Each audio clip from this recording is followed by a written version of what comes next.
Hello everyone and welcome to today's session. अनि आज चाहिँ हामी मोरोभर सर्भरलेस भनेको चाहिँ के हो भनेर चाहिँ बुझ्न खोज्छौँ र त्यो चाहिँ एडब्ल्युएसले कसरी प्रोभाइड गर्छ र त्यसमा चाहिँ के सर्भिसेसहरू छन् र त्यसलाई चाहिँ कसरी हामीले हाम्रो डे टु डे एप्लिकेसनमा चाहिँ युज गर्न सक्छौँ भनेर त्यसको बारेमा हेर्छौँ. Before moving ahead, I'd like to give a short introduction about myself. Again, hello everyone. म चाहिँ लज श्रेष्ठ एन्ड पास्ट 2.5 इयर्सदेखि म चाहिँ एडब्ल्युएस अर मल्टिपल क्लाउड प्लेटफर्म्समा चाहिँ एज अ अपरेसनल इन्जिनियर काम गरिरहेको छु. प्रिभियसली चाहिँ म एज अ डेभअप्स इन्जिनियर मर्केन्टाइलमा काम गर्थेँ एन्ड करेन्टली चाहिँ अहिले म मैत्री सर्भिसेसमा एज काम गरिरहेको छु. एन्ड कम्युनिटीमा पनि म पहिला एडब्ल्युएस क्लाउड क्लब नेपालमा चाहिँ founding member as well as education and technical lead चाहिँ भोलिन्टियर गर्दै थिएँ. अहिले चाहिँ अर्को टिमले ह्यान्डल गरिराख्नु भएको छ त्यो पार्ट. र मैले आफ्नो स्टडी चाहिँ यता सेन्ट जेभियर्स कलेजबाट सिएसआइटीमा ग्रेजुएट गराएको. So that's all more about it. And if you'd like to connect with me and know more about me regarding any AWS or कुनै पनि kind of suggestion that you might seek from me, you may connect me on LinkedIn. So that's a short introduction about myself. And moving ahead, so आज चाहिँ हामी के हेर्छौँ त भनेर चाहिँ एउटा ब्रिफ ओभरभ्यूले छ. सो सर्भरलेस के हो, यसको बेनिफिट्स, यो कन्सेप्ट कहाँबाट आयो र यसको बेनिफिट्स चाहिँ के हो भनेर हामी चाहिँ त्यो पार्ट हेर्छौँ. र एडब्ल्युएसमा चाहिँ सर्भरलेस सर्भिसेसहरू के छन् र सर्भरलेसको युज केसेसहरू कसरी, लाइक सर्भरलेस सर्भिस त प्रोभाइड गर्यो बट त्यसलाई युज कसरी गर्छौँ भनेर त्यो पार्ट पनि हेर्छौँ. र एउटा सानो डेमो पनि मैले प्रिपेयर गरेको छु, त्यो पनि हामीले कसरी गर्न सक्छौँ भनेर will try to do that. हामी 8 पार्टिसिपेन्ट्स रहेछौँ. सो मैले चाहिँ अलिक ब्याकग्राउन्ड बुझ्न खोजेँ. हामी यहाँ सबैजना कलेज स्टुडेन्ट्स हुनुहुन्छ कि कस्तो हुन्छ? ओके, हामीमा चाहिँ स्टुडेन्टहरू पनि हुनुहुन्छ, त्यो सँगसँगै साथसाथै थोरै केही एक्सपिरियन्स भएको पनि हुनुहुन्छ. जस मोस्टली हेर्ने हो भने चाहिँ एज अ अब क्लाउडमा आफ्नो जर्नीलाई स्टार्ट गर्न लाग्नु भएको, इन्ट्री लेभलको जर्नी स्टार्ट गर्न लाग्नु भएको हुनुहुन्छ. ओके, या ठिक छ, म मिलाएरै गर्न खोजौँला. And okay. Also I'd like कि म मेरो सेसन्सहरूमा चाहिँ सकेसम्म इन्टरेक्टिभ बनाउन खोज्छु. सो बिचबिचमा मैले क्वेसन्सहरू सोधेँ भने अनम्युट गरेर इन्टरेक्टिभ बनाइदिनु होला है. Okay, so moving head. अब हामी बिगिनर पनि भएको भएर चाहिँ मैले यो सेक्सन हालेको हो. सो हामी सर्भरलेसमा जानु अगाडि अलिकति ब्याकग्राउन्ड बिहाइन्ड द सिन चाहिँ कसरी के काम हुन्छ एकचोटि यो चाहिँ मैले आफ्नो प्राय सेसन्सहरूमा चाहिँ गरिरहेको हुन्छु. सो लेट्स लुक है. सो हाम्रो वेबसाइट कसरी काम गरिरहेको हुन्छ भनेर हामीले एउटा ब्याकग्राउन्ड हेर्नु पर्दाखेरि अब वी एज अ युजर हामीले कुनै पनि ब्राउजरमा चाहिँ अब सपोज मलाई youtube.com राख्नु पऱ्यो भने हामीले त्यसमा रिक्वेस्ट दिन्छौँ अनि हामीलाई युट्युबको होम पेज आइरहेको हुन्छ होइन. बट बिहाइन्ड द सिन त्यो के भइरहेको हुन्छ त भन्दाखेरि अब हामीले youtube.com त हाल्यौँ ब्राउजरमा, बट त्यो youtube.com त कतै न कतैबाट केही अमाउन्ट अफ डेटा चाहिँ हाम्रो ल्यापटप अर पिसीमा आइरहेको छ नि त. सो बिहाइन्ड द सिन चाहिँ त्यसमा के भइरहेको हुन्छ भन्दाखेरि अब त्यहाँ चाहिँ डिएनएस रिजोल्युसनको कामहरू भइरहेको हुन्छ. अब त्यो चाहिँ डिफ्रेन्ट लेभल्सहरूमा हुन्छ होइन. अब त्यो डिटेलमा पनि म अहिले ब्रिफली चाहिँ गइनँ, बट त्यो चाहिँ डिएनएस सर्भरबाट म्यानेज हुन्छ. अब सर्फिसियली भन्नुपर्दाखेरि सुरुमा चाहिँ youtube.com हालिसकेपछि त्यो पहिला त्यो डोमेन चाहिँ .com को हो कि .np को छ कि .gov को छ, हो त्यो टप लेभल डोमेन चाहिँ यसले चेक गर्छ होइन. अनि त्यो चेक गरिसकेपछि त्यो रिक्वेस्ट चाहिँ अब खास डिएनएसले चाहिँ लुपमा कसरी काम गर्छ भन्दा हामीले रिक्वेस्ट दिन्छौँ, एउटा डिएनएस सर्भरमा जान्छ र त्यो डिएनएस सर्भरले चाहिँ डेटा सिधै हामीलाई दिँदैन क्या. त्यसले चाहिँ हाम्रो डेटा, हामीले चाहेको डेटा चाहिँ कुन चाहिँ सर्भरमा छ भनेर यसले अर्को सर्भरको आइपी चाहिँ हामीलाई दिने हो. सो .com को छ भने यसले .com को आइपिजहरू भएको एउटा सर्भरमा पठाइदिन्छ. अनि त्यहाँ गइसकेपछि त्यो .com मा त्यसले फेरि त्यसको एउटा लिस्ट हुन्छ. एउटा यो डिएनएस सर्भर चाहिँ एउटा मान्छे भनौँ न, त्यसमा एउटा लिस्ट अफ आइपिज छ. अब youtube.com चाहिँ कुन चाहिँ सर्भरमा को डेटामा हुन्छ भने त्यसले त्यहाँ रिडाइरेक्ट गरिदिन्छ र त्यहाँबाट फाइनल्ली हाम्रो एउटा मेन सर्भर जहाँ चाहिँ हामीलाई चाहिएको डेटा छ त्यहाँबाट रेस्पोन्स आएर हामीले त्यो रेस्पोन्स चाहिँ एज अ एचटिएमएल सिएसएस फर्मेटमा हामीले पाउँछौँ होइन, जेएस स्क्रिप्टमा. सो चल्न चाहिँ त्यसरी चलिरहेको हुन्छ हाम्रो वेबसाइट. सो यो सब मैले किन भनिरहेको हो भन्दा जस्तै यहाँ मैले कुरा गरेँ सर्भरको कुरा गरेँ होइन। सो हाम्रो इन्टरनेट वर्क गर्दाखेरि कतै न कतै सर्भर त obviously we can't skip the server part नि त। सो यो सर्भर भनेको चाहिँ के हो, त्यो अलिक बेसिकली डिप डाइभ गर्न खोज्दाखेरि सर्भर भनेको जस्ट एउटा पिसी नै भनौँ न। अब त्यो ठुलो ठुलो हो कि सानो हो, that is a different part. But एउटा मसिन हो जसमा चाहिँ के हुन्छ त भन्दा, अब हाम्रो मसिनमा के हुन्छ, सिपियु हुन्छ, मेमोरी हुन्छ, स्टोरेज हुन्छ। अब मोरओभर त्यसमा चाहिँ कम्पिटेसनल फङ्सनालिटी हुनु पर्यो। र अब त्यो चाहिँ रिमोटली एउटा नेटवर्क इन्टरनेटमा चाहिँ एभाइलेबल हुनु पऱ्यो, सो द्याट हाम्रो इन्टरनेटको थ्रुबाट त्यहाँबाट डेटा फेच गर्न सकियोस् होइन। सो नेटवर्किङ भइहाल्यो, डेटाबेस। र त्यसमा अब अभियसली सर्भर भनेपछि त्यसमा कुनै डेटा स्टोर भएको हुन्छ त्यो सर्भरबाट। त्यहाँ त्यो डेटा चाहिँ हामीले हाम्रो एक्सेस चाहिँ हामीले इन्टरनेटको थ्रुबाट गर्छौँ होइन। सो यो बेसिक कम्पिटिसन हाम्रो जुन पिसीमा हुन्छ त्यस्तै एउटा सर्भर पनि एउटा पिसी जुन चाहिँ एउटा कुनै लोकेसनमा छ, तर त्यो लोकेसन चाहिँ हामीलाई एक्ज्याक्टली थाहा छैन। बट हाम्रो कम्प्युटर चाहिँ आइपिसीको थ्रुबाट, नेटवर्किङको थ्रुबाट एक्सेस गर्ने भयो होइन। त्यो भयो सर्भरको पार्ट। सो सर्भर भनेपछि अब जस्तै मैले अघि एउटा पिसी भनिहालेँ, बट एक्ज्याक्टली पिसी नभन्दाखेरि भन्नुपर्दाखेरि यो चाहिँ अब सर्भर ऱ्याक्सहरूमा चाहिँ डिफ्रेन्ट कम्पनीज, डेलले पनि बनाउँछ, लेनोभोले पनि बनाउँछ, यस्तो ऱ्याक्सहरू हुन्छ। यसमा चाहिँ यो चाहिँ माउन्ट पनि गर्न मिल्छ यसमा सिपियुहरू, र यो चाहिँ अपग्रेड फङ्सनालिटीहरू पनि हुन्छ। र यसरी चाहिँ सर्भर ऱ्याक्सहरूमा डिफ्रेन्ट नेटवर्किङ कम्पोनेन्ट्सको थ्रुबाट अट्याच भएर बसिया हुन्छ होइन। सो यो सर्भर रुमहरू चाहिँ कता हुन्छ त भनेपछि, यो सर्भर्सहरू चाहिँ कुनै पनि एउटा डेटा सेन्टरमा हुने भयो। अब त्यो डेटा सेन्टर कसले म्यानेज गरिरहेछ, that is different part. Where is my server located.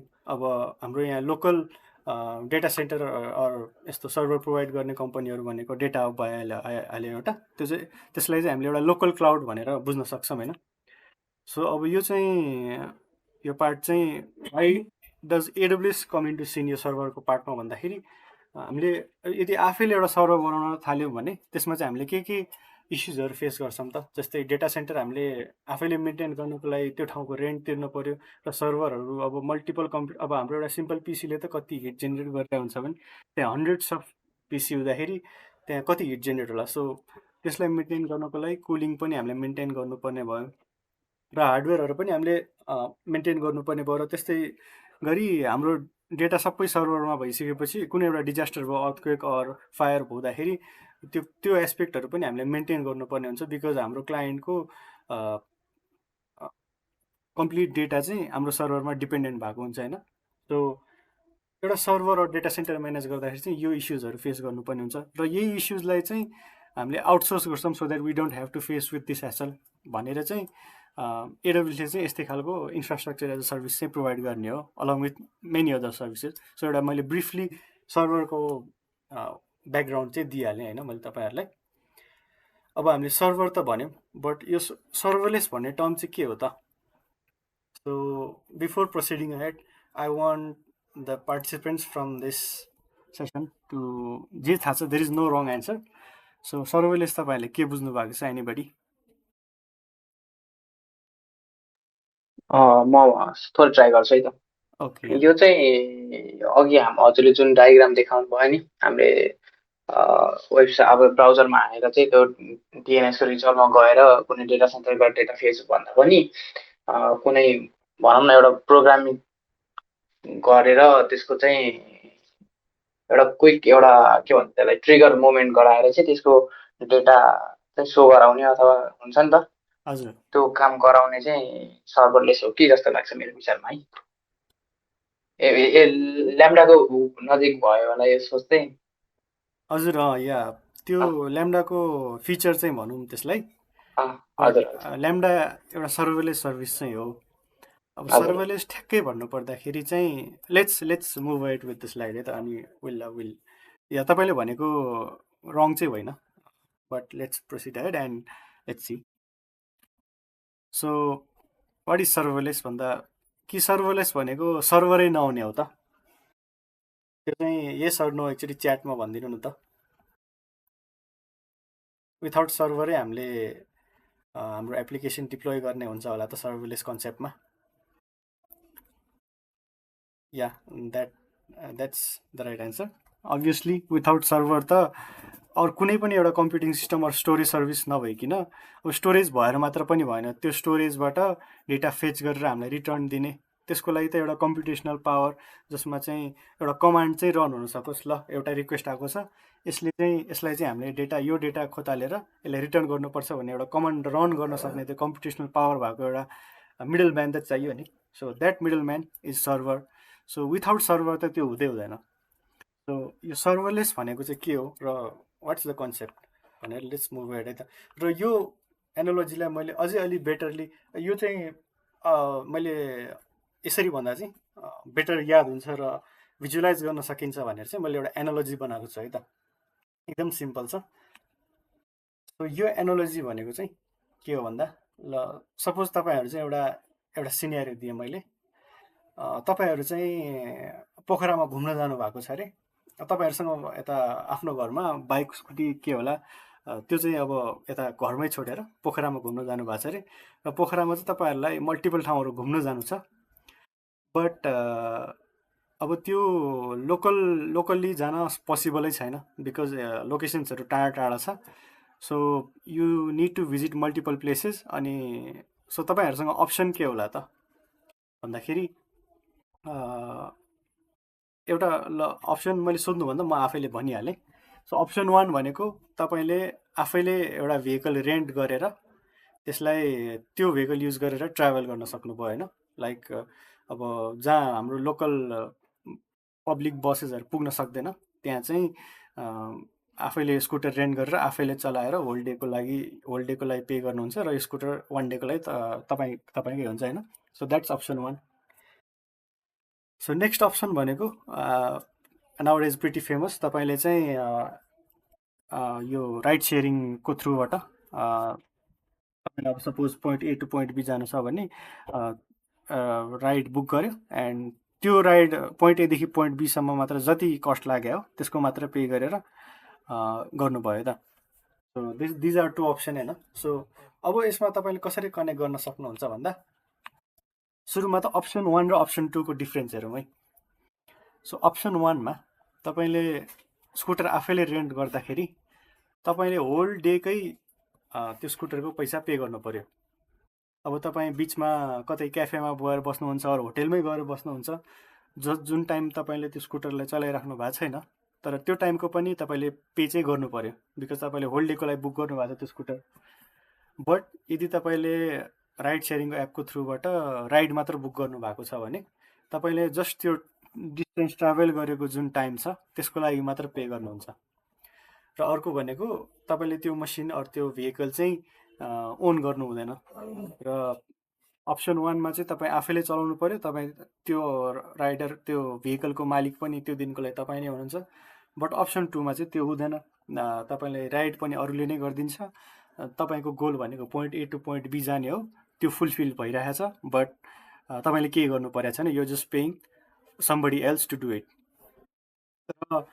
त्यो डेको लागि तपाईँले ओन गरिसकेपछि तपाईँले आफैले त्यो राइडलाई ह्यान्डल गर्ने, कुनै एक्सिडेन्ट नहोस् भनेर त्यो मेन्टेन गर्ने पार्ट पनि तपाईँकै रेस्पोन्सिबिलिटीमा पर्यो, जबकि अप्सन 2 मा त्यो सबै पार्ट हाम्रो राइडरले नै गरिदिनुहुन्छ। सो यो एनालोजीलाई चाहिँ हामीले अब सर्भरमा एकचोटि कनेक्ट गरौँ है त। So think of it as त्यो बाइक अर त्यो स्कुटर जुन छ त्यो चाहिँ सर्भर हो। अनि सो त्यो सर्भर भइसकेपछि अब अप्सन 1 भनेको चाहिँ हाम्रो ट्रेडिसनल मेथड जुन चाहिँ अन डिमान्डमा हामीले सर्भरहरू लिन्छौँ त्यो मेथड भयो, रेन्ट गर्छौँ। र अप्सन 2 भनेको चाहिँ सर्भरलेस मेथड भयो। तपाईँले अन डिमान्ड सर्भर रेन्ट गरिसकेपछि जबसम्म तपाईँले त्यो सर्भरलाई टर्मिनेट गर्नु हुँदैन, त्यो सर्भर तपाईँले चलाओस् या नचलाओस् त्यो चाहिँ तपाईँकै हुन्छ।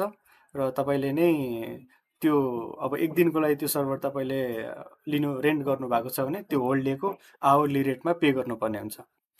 बट सर्भरलेसमा त्यो हुँदैन। सर्भरलेसमा तपाईँको मसिन चाहिँ स्टेटलेस फर्ममा हुन्छ, ल्याम्डामा चाहिँ स्टेटलेस हुन्छ, सबैमा हुँदैन। सो तपाईँले चाहिँ त्यो टाइमको लागि मात्र पे गर्नुहुन्छ जति टाइम चाहिँ तपाईँको ल्याम्डा रन भइराखेको छ होइन।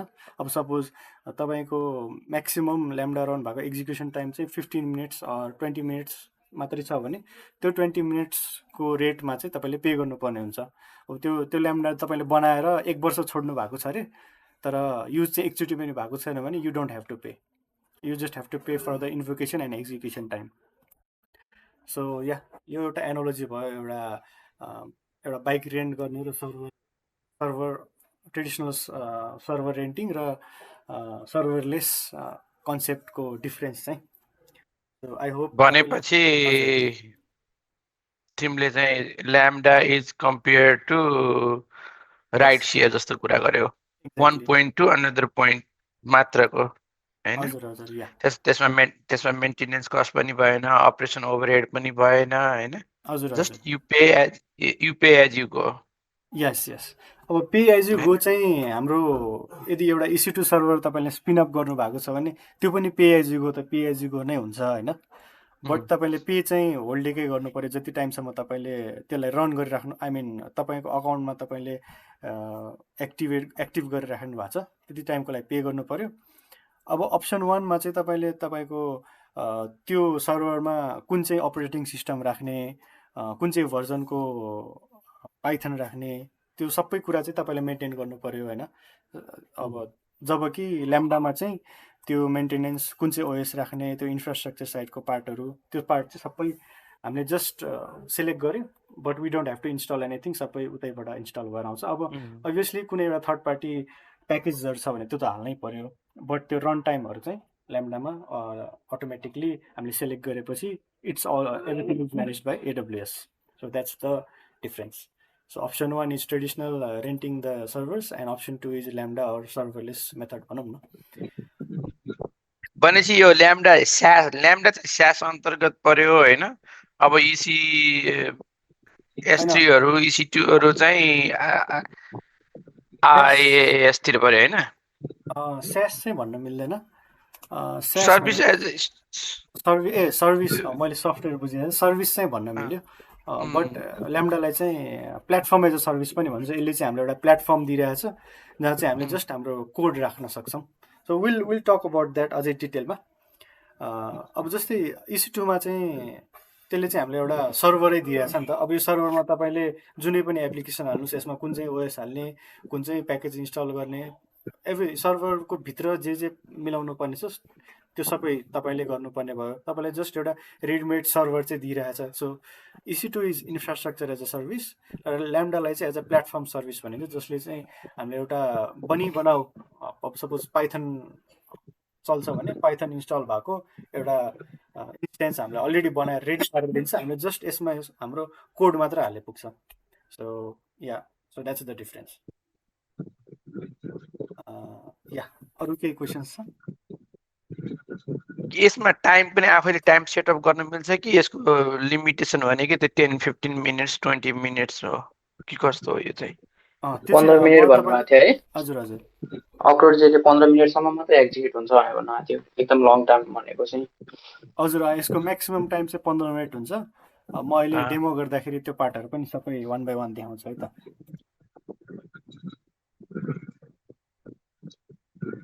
यसको म्याक्सिमम टाइम आउट चाहिँ 15 मिनट्स मात्रै हुन्छ। सो यो चाहिँ अलि इभेन्ट बेस्ड मेथडमा चल्छ। सो यसको वर्किङ पनि अलि डिफ्रेन्ट छ, त्यो पार्ट पनि म भन्छु।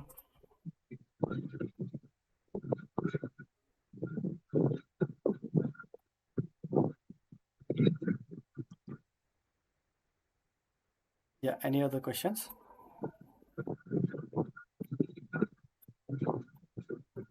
Okay, so let's move ahead either.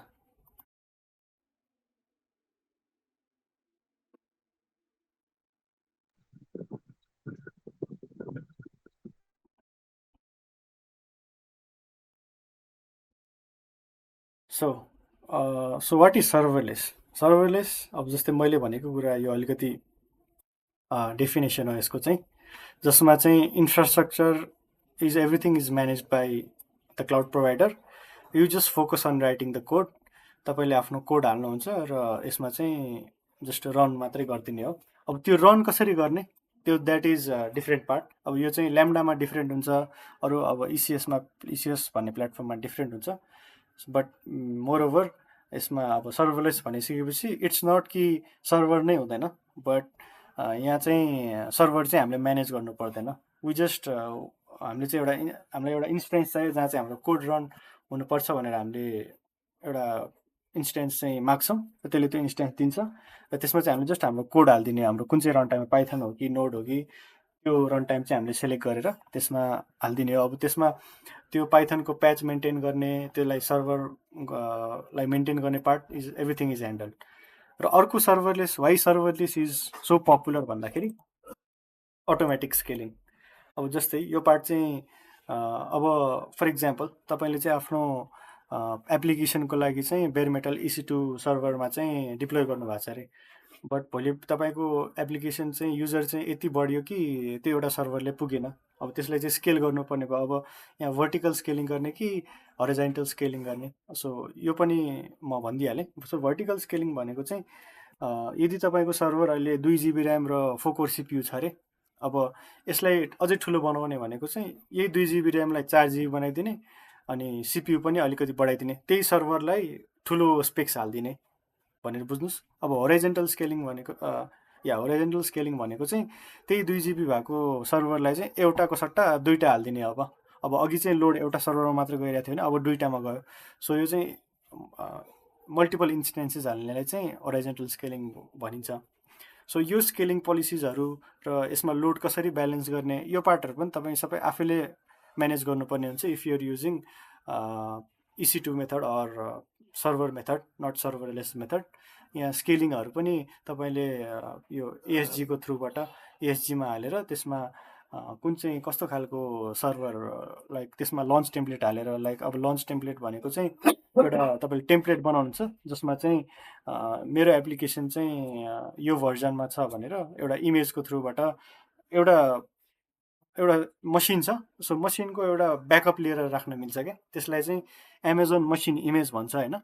So त्यो इमेज युज गरेर चाहिँ हामीले आइडेन्टिकल सर्भरहरू चाहिँ मल्टिपल बनाउन मिल्छ। सो त्यो इमेजको थ्रुबाट चाहिँ हामीले स्केलिङ पोलिसिसको थ्रु, अब सपोज मेरो एप्लिकेसनमा चाहिँ ऱ्याम यदि 60% भन्दा बढी भयो, त्यो लिमिट क्रस भयो भने चाहिँ अझै एउटा सर्भर थप्देऊ है भनेर चाहिँ त्यो पोलिसी बनाउन मिल्छ। त्यो पोलिसी बनाएपछि त्यो लिमिट ब्रिच हुने बित्तिकै AWSले ESG को थ्रुबाट अर्को हालिदिन्छ। त्यस्तै गरी दुईटाले पनि पुगेन भने 3टा हालिदिन्छ। अब त्यस्तै गरी यदि स्केल डाउनको पोलिसी पनि हामीले हाल्न सक्यौँ त्यसमा अब यदि युजेज चाहिँ ऱ्यामको युजेज चाहिँ यदि 1 मिनटभन्दा बढीको टाइमको लागि चाहिँ 30% भन्दा लो छ भने अब 3टा सर्भरभन्दा 2टा मात्रै सर्भर बनाइदेऊ। सो द्याट्स त्यस्तो कन्फिगरेसन चाहिँ हामीले गर्नुपर्ने हुन्छ म्यानुअली सर्भर मेथडमा। बट सर्भरलेस पार्टमा चाहिँ त्यस्तो केही पनि हुँदैन। त्यसमा चाहिँ हामीले जस्ट कन्कुरेन्सी सेट गर्छौँ। अब कन्कुरेन्सी भन्दाखेरि अब सपोज तपाईँको ल्याम्डा फङ्सन छ, त्यो फङ्सनले चाहिँ एउटा सर्टेन कोड जुन हामीले त्यसमा हाल्छौँ त्यो रन गर्छ होइन। अब एकचोटि रन हुन्छ त्यो एउटा मसिनमा मात्रै रन भयो, बट फर इक्जाम्पल एउटै टाइममा चाहिँ त्यसमा 10वटा हिट आयो भने त्यसले त्यही कोड चाहिँ प्यारलली 10 ठाउँमा रन गर्नु पऱ्यो नि त। So that's concurrency. सो तपाईँले वान टाइममा म्याक्सिमम् कतिवटा चाहिँ इन्स्टेन्सेस एकैपल्ट प्यारलली रन गर्न मिल्छ भनेर त्यो पार्टलाई चाहिँ कन्कुरेन्सी भन्छ। र त्यो कहाँबाट सेट गर्ने त्यो पनि म अहिले डेमो पार्टमा देखाउँछु। सो यो स्केलिङको पार्ट पनि त्यहाँबाट अटोमेटिकली ह्यान्डल हुने भयो होइन। ल्याम्डामा चाहिँ ECSमा चाहिँ त्यसले ब्याकग्राउन्डमै EC2हरू आफैले थप्ने पार्टहरू त्यो गर्छ। हामीले त्यसमा EC2 बनेको देख्दैनौँ, कतिवटा छ त्यो केही नै देख्दैनौँ। सो द्याट सर्भरलेस पार्ट भयो ECSमा चाहिँ।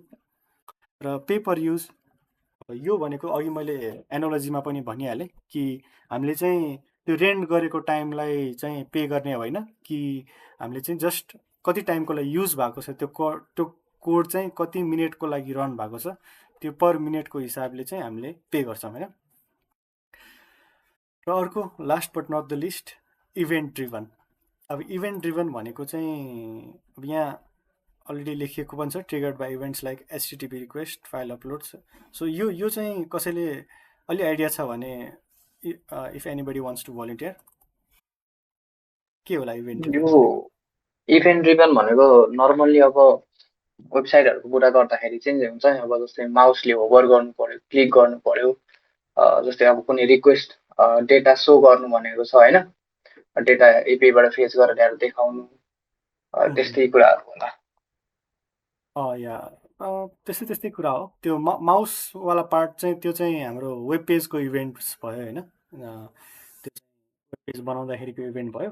क्लाउडमा इभेन्ट्स भनेको चाहिँ कुनै पनि एउटा एक्सन जस्तै हाम्रो सोच्नुहोस् कि हाम्रो एउटा कोड छ जसलाई चाहिँ रन गर्नुपर्ने छ, तर हामीले एउटा कन्डिसन राखिदिन्छौँ के भयो भने चाहिँ यो कोड रन गर्ने त। अब सपोज ल्याम्डामा चाहिँ एउटा सर्भिस रन गर्छौँ क्या। अब सपोज मेरो एप्लिकेसनले चाहिँ क्रड अपरेसन गर्छ होइन, बट अब यो एउटा ल्याम्डा फङ्सनले चाहिँ फ्रन्ट एन्ड एप्लिकेसनमा यदि युजरले एउटा फर्म भरेको छ अरे, त्यो फर्म भरेर सबमिट गर्न बित्तिकै यो ल्याम्डा फङ्सन चाहिँ रन हुनु पऱ्यो र यो ल्याम्डा फङ्सनले त्यो फर्ममा जुन पनि डेटा युजरले हालेको थियो त्यसलाई चाहिँ डेटाबेसमा राइट गर्नुपर्ने छ भनेपछि यो ल्याम्डा फङ्सन कहिले ट्रिगर हुनु पऱ्यो त भनेपछि त्यो जब युजरले सबमिट बटन थिच्छ होइन। सो सबमिट बटन थिचेपछि एउटा रिक्वेस्ट गयो नि त। सो यो एपिआई गेटवेको थ्रुबाट एउटा रिक्वेस्ट पठाएर सो एचटिटिपी रिक्वेस्ट पठाएर चाहिँ त्यसमा हामीले ल्याम्डामा अट्याच गर्न मिल्यो। सो यो चाहिँ यस्तै एउटा रियल टाइम एक्सन नै हो। सो केही न केही चाहिँ एक्सन इभेन्ट भइरहेछ भने अब सपोज जस्तै फर इक्जाम्पल मैले भर्खर भनिहालेँ, युजरले एउटा फर्म सबमिट गरेको छ भने त्यो सबमिट बटन थिचेपछि फ्रन्ट एन्डबाट सबमिटको एपिआई चाहिँ हाम्रो ब्याकएन्डमा जान्छ। त्यो ब्याकएन्डमा कसरी पठाउने भन्दा यसमा चाहिँ एपिआई क्लाउडमा चाहिँ म्यानुअली एपिआई बनाएर बस्नु पर्दैन। यो पनि एपिआई गेटवे पनि एउटा सर्भरलेस फिचर नै हो। यसमा चाहिँ हामीले जस्ट सिम्पल क्लिक्सको थ्रुबाट एपिआईहरू क्रिएट गर्न सक्छौँ होइन। सो त्यो एपिआई चाहिँ एज अ ट्रिगर राखेर चाहिँ त्यही API gateway API and point चाहिँ फ्रन्ट एन्डमा पनि राखियो। त्यो फ्रन्ट एन्ड एपिआईबाट चाहिँ ल्याम्डामा ट्रिगर गर्न सकियो होइन। सो त्यसरी चाहिँ हाम्रो ल्याम्डा ट्रिगर हुन्छ। र अब एउटा इक्जाम्पल त्यस्तो खालको इभेन्ट पनि भइहाल्यो। अब अर्को इभेन्ट भनेको चाहिँ फाइल अपलोड। यो फाइल अपलोड चाहिँ कस्तो भन्दा जस्तै S3 भनेको हाम्रो अब्जेक्ट लेभल स्टोरेज, यो चाहिँ तपाईँहरूको क्लासमा पनि भनिसके होला। जस्तै S3मा चाहिँ एउटा कुनै पनि एउटा अब्जेक्ट अपलोड भइरहेको छ भने त्यो अब्जेक्ट अपलोडको नोटिफिकेसन चाहिँ हामीले ल्याम्डालाई पठाउन मिल्छ र कुनै पनि एउटा अब्जेक्ट अपलोड हुन बित्तिकै ल S3ले चाहिँ ल मेरोमा एउटा अब्जेक्ट अपलोड भएको छ है भनेर एउटा नोटिफिकेसन चाहिँ ल्याम्डालाई पठाउँछ र ल्याम्डाले त्यो नोटिफिकेसन पाइसकेपछि त्यसमा भएको कोड चाहिँ रन गर्छ। अब त्यो ल्याम्डाको पर्पस के हो त, त्यो त्यसमा चाहिँ त्यो कोडले डिफाइन गर्छ। अब सपोज एउटा इमेज अपलोड भएको छ भने त्यो इमेजलाई चाहिँ अब केही चेन्जेस गर्नुपर्ने, सपोज त्यो इमेजको ब्राइटनेस बढाउनु पर्ने हो, त्यसबाट एउटा थम्बनेल क्रिएट गर्नुपर्ने हो, त्यो चाहिँ कोड लेभलमा कोडले जे गर्छ त्यही गर्ने भयो। बट मैले भन्न खोजेको चाहिँ एउटा इभेन्ट जुन चाहिँ S3मा फाइल अपलोड भएको छ त्यसरी पनि ट्रिगर गर्न सकियो। र स्केड्युल टाइमर्स भनेको चाहिँ कस्तो भन्दा यो चाहिँ इभेन्ट ब्रिजको पार्टमा म अहिले AWS सर्भिसेसको पार्टमा अझै डिटेलमा आउँछ है त, सबै यतै क्लियर नगरौँ। So let's processed ahead. So यो चाहिँ डिफ्रेन्सेस भयो सर्भर ट्रेडिसनल EC2 र ल्याम्डाको। अघि पनि मैले क्लियर गरि नै सकेको छु, सेम कुरा हो। जस्तै यहाँ सर्भर सेटअप गर्ने, त्यसमा के इन्स्टल गर्ने, त्यो सबै पार्टहरू चाहिँ हामीले EC2मा गर्नुपर्ने हुन्छ भित्रै गएर विथ लिनक्सकोमा। अब लिनक्स मसिन छ भने चाहिँ लिनक्स कमान्ड्सहरू दिएर यसमा के इन्स्टल गर्नुपर्ने सबै बेयर मेटल हामी आफैले म्यानेज गर्ने हुन्छ भने सर्भरलेसमा चाहिँ त्यस्तो केही पनि हुँदैन। र अब स्केलिङ पनि अघि मैले भने जस्तै अब स्केलिङ पोलिसिजहरू राखेर कतिवटा EC2 एट अ टाइम स्पिनअप गर्ने, कति युजेज हुँदाखेरि कति राख्ने, त्यो सबै हामीले डिफाइन गर्नुपर्छ म्यानुअल स्केलिङमा भने सर्भरलेसमा चाहिँ त्यो परेन। बिलिङको पार्टमा पनि अघि मैले यो रेन्टिङ एनालोजीमै भनिसकेँ। तपाईँले यदि 1 डेको लागि EC2 रन गर्नुभएको छ भने त्यो अब सपोज 5 मिनट्सको लागि मात्रै किन युज नभए होस्, तर त्यो EC2 यदि 1 डेको लागि अन छ भने 1 डेको नै पे गर्नु पर्यो। बट ल्याम्डामा चाहिँ त्यो सपोज 5 मिनट्सको लागि मात्रै कोड रन भएको छ भने टोटल टाइम 5 मिनट्सको पर मिनटको हिसाबले पे गर्नु पर्यो। र स्टार्टअप टाइम चाहिँ अब यसमा जहिले पनि अन राखिराख्न सक्यो, त्यही भएर यो चाहिँ हामीले अन राख्ने टाइमसम्म पे गर्नु पर्यो। बट सर्भरलेस चाहिँ जस्ट हाम्रो कोड त्यसमा हुन्छ, तर रन गर्ने बेलामा यसलाई ट्रिगर भइसकेपछि बल्ल यसले चाहिँ एक्जिक्युट गर्छ होइन। सो बिहाइन्ड द सिन यसले चाहिँ अब कुनै एउटा इन्स्टेन्सलाई चाहिँ कनेक्ट गरेर त्यो कोडलाई एक्जिक्युट गर्नुपर्छ होला। सो ट्रिगर आउन बित्तिकै चाहिँ यसले कहिलेकाहीँ त्यो नगर्न सक्छ, एक्जिक्युट नगर्न सक्छ इन्स्टेन्टली, कहिलेकाहीँ अलिकति बढी टाइम पनि लाग्न सक्छ, तर मोस्टली चाहिँ त्यो नेग्लिजिबलै हुन्छ, माइक्रो सेकेन्ड्समै हुन्छ होइन त्यो। सो कोल्ड स्टार्ट भनेको चाहिँ त्यो हो।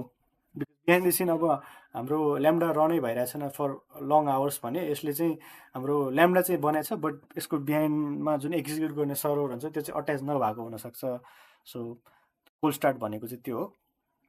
जस्तै EC2मा चाहिँ जस्तै अघि मैले भने यु म्यानेज एभ्रिथिङ। EC2 भित्र कुन प्याकेज राख्ने, कुन OS राख्ने, सो अनि कुन फोल्डरमा कुन युजरलाई कुन पर्मिसन दिने होइन। जस्तै लिनक्समा पनि पर्मिसन्स भन्ने हुन्छ। अब त्यहाँ हाम्रो एप्लिकेसनको एउटा फोल्डर होला, यो फोल्डर चाहिँ लिनक्सको भित्र युजरमा कसलाई पर्मिसन दिने हो, त्यस्तो पर्मिसन लेभलको कुराहरू यो होल पिसी नै तपाईँले म्यानेज गरे जस्तो भयो EC2मा चाहिँ। हार्डवेयर लेभलमा होइन कि, बट इन्स्टेन्सभित्रको लेभलमा चाहिँ ट्रेडिसनल EC2मा भयो। भनेपछि ल्याम्डामा चाहिँ त्यसमा चाहिँ हामीले केही नि त्यो मेन्टेन गर्दैनौँ। हामीले इन्स्टेन्सभित्र पस्न पनि मिल्दैन। यो AWSको युआईमा जति कुरा देख्छौँ त्यति मात्रै हो। Yeah that's the difference between serverless and traditional. So before looking into the serverless services provided by the AWS, अहिलेसम्मको यति पार्टमा केही क्वेसन्सहरू छ तपाईँहरूलाई?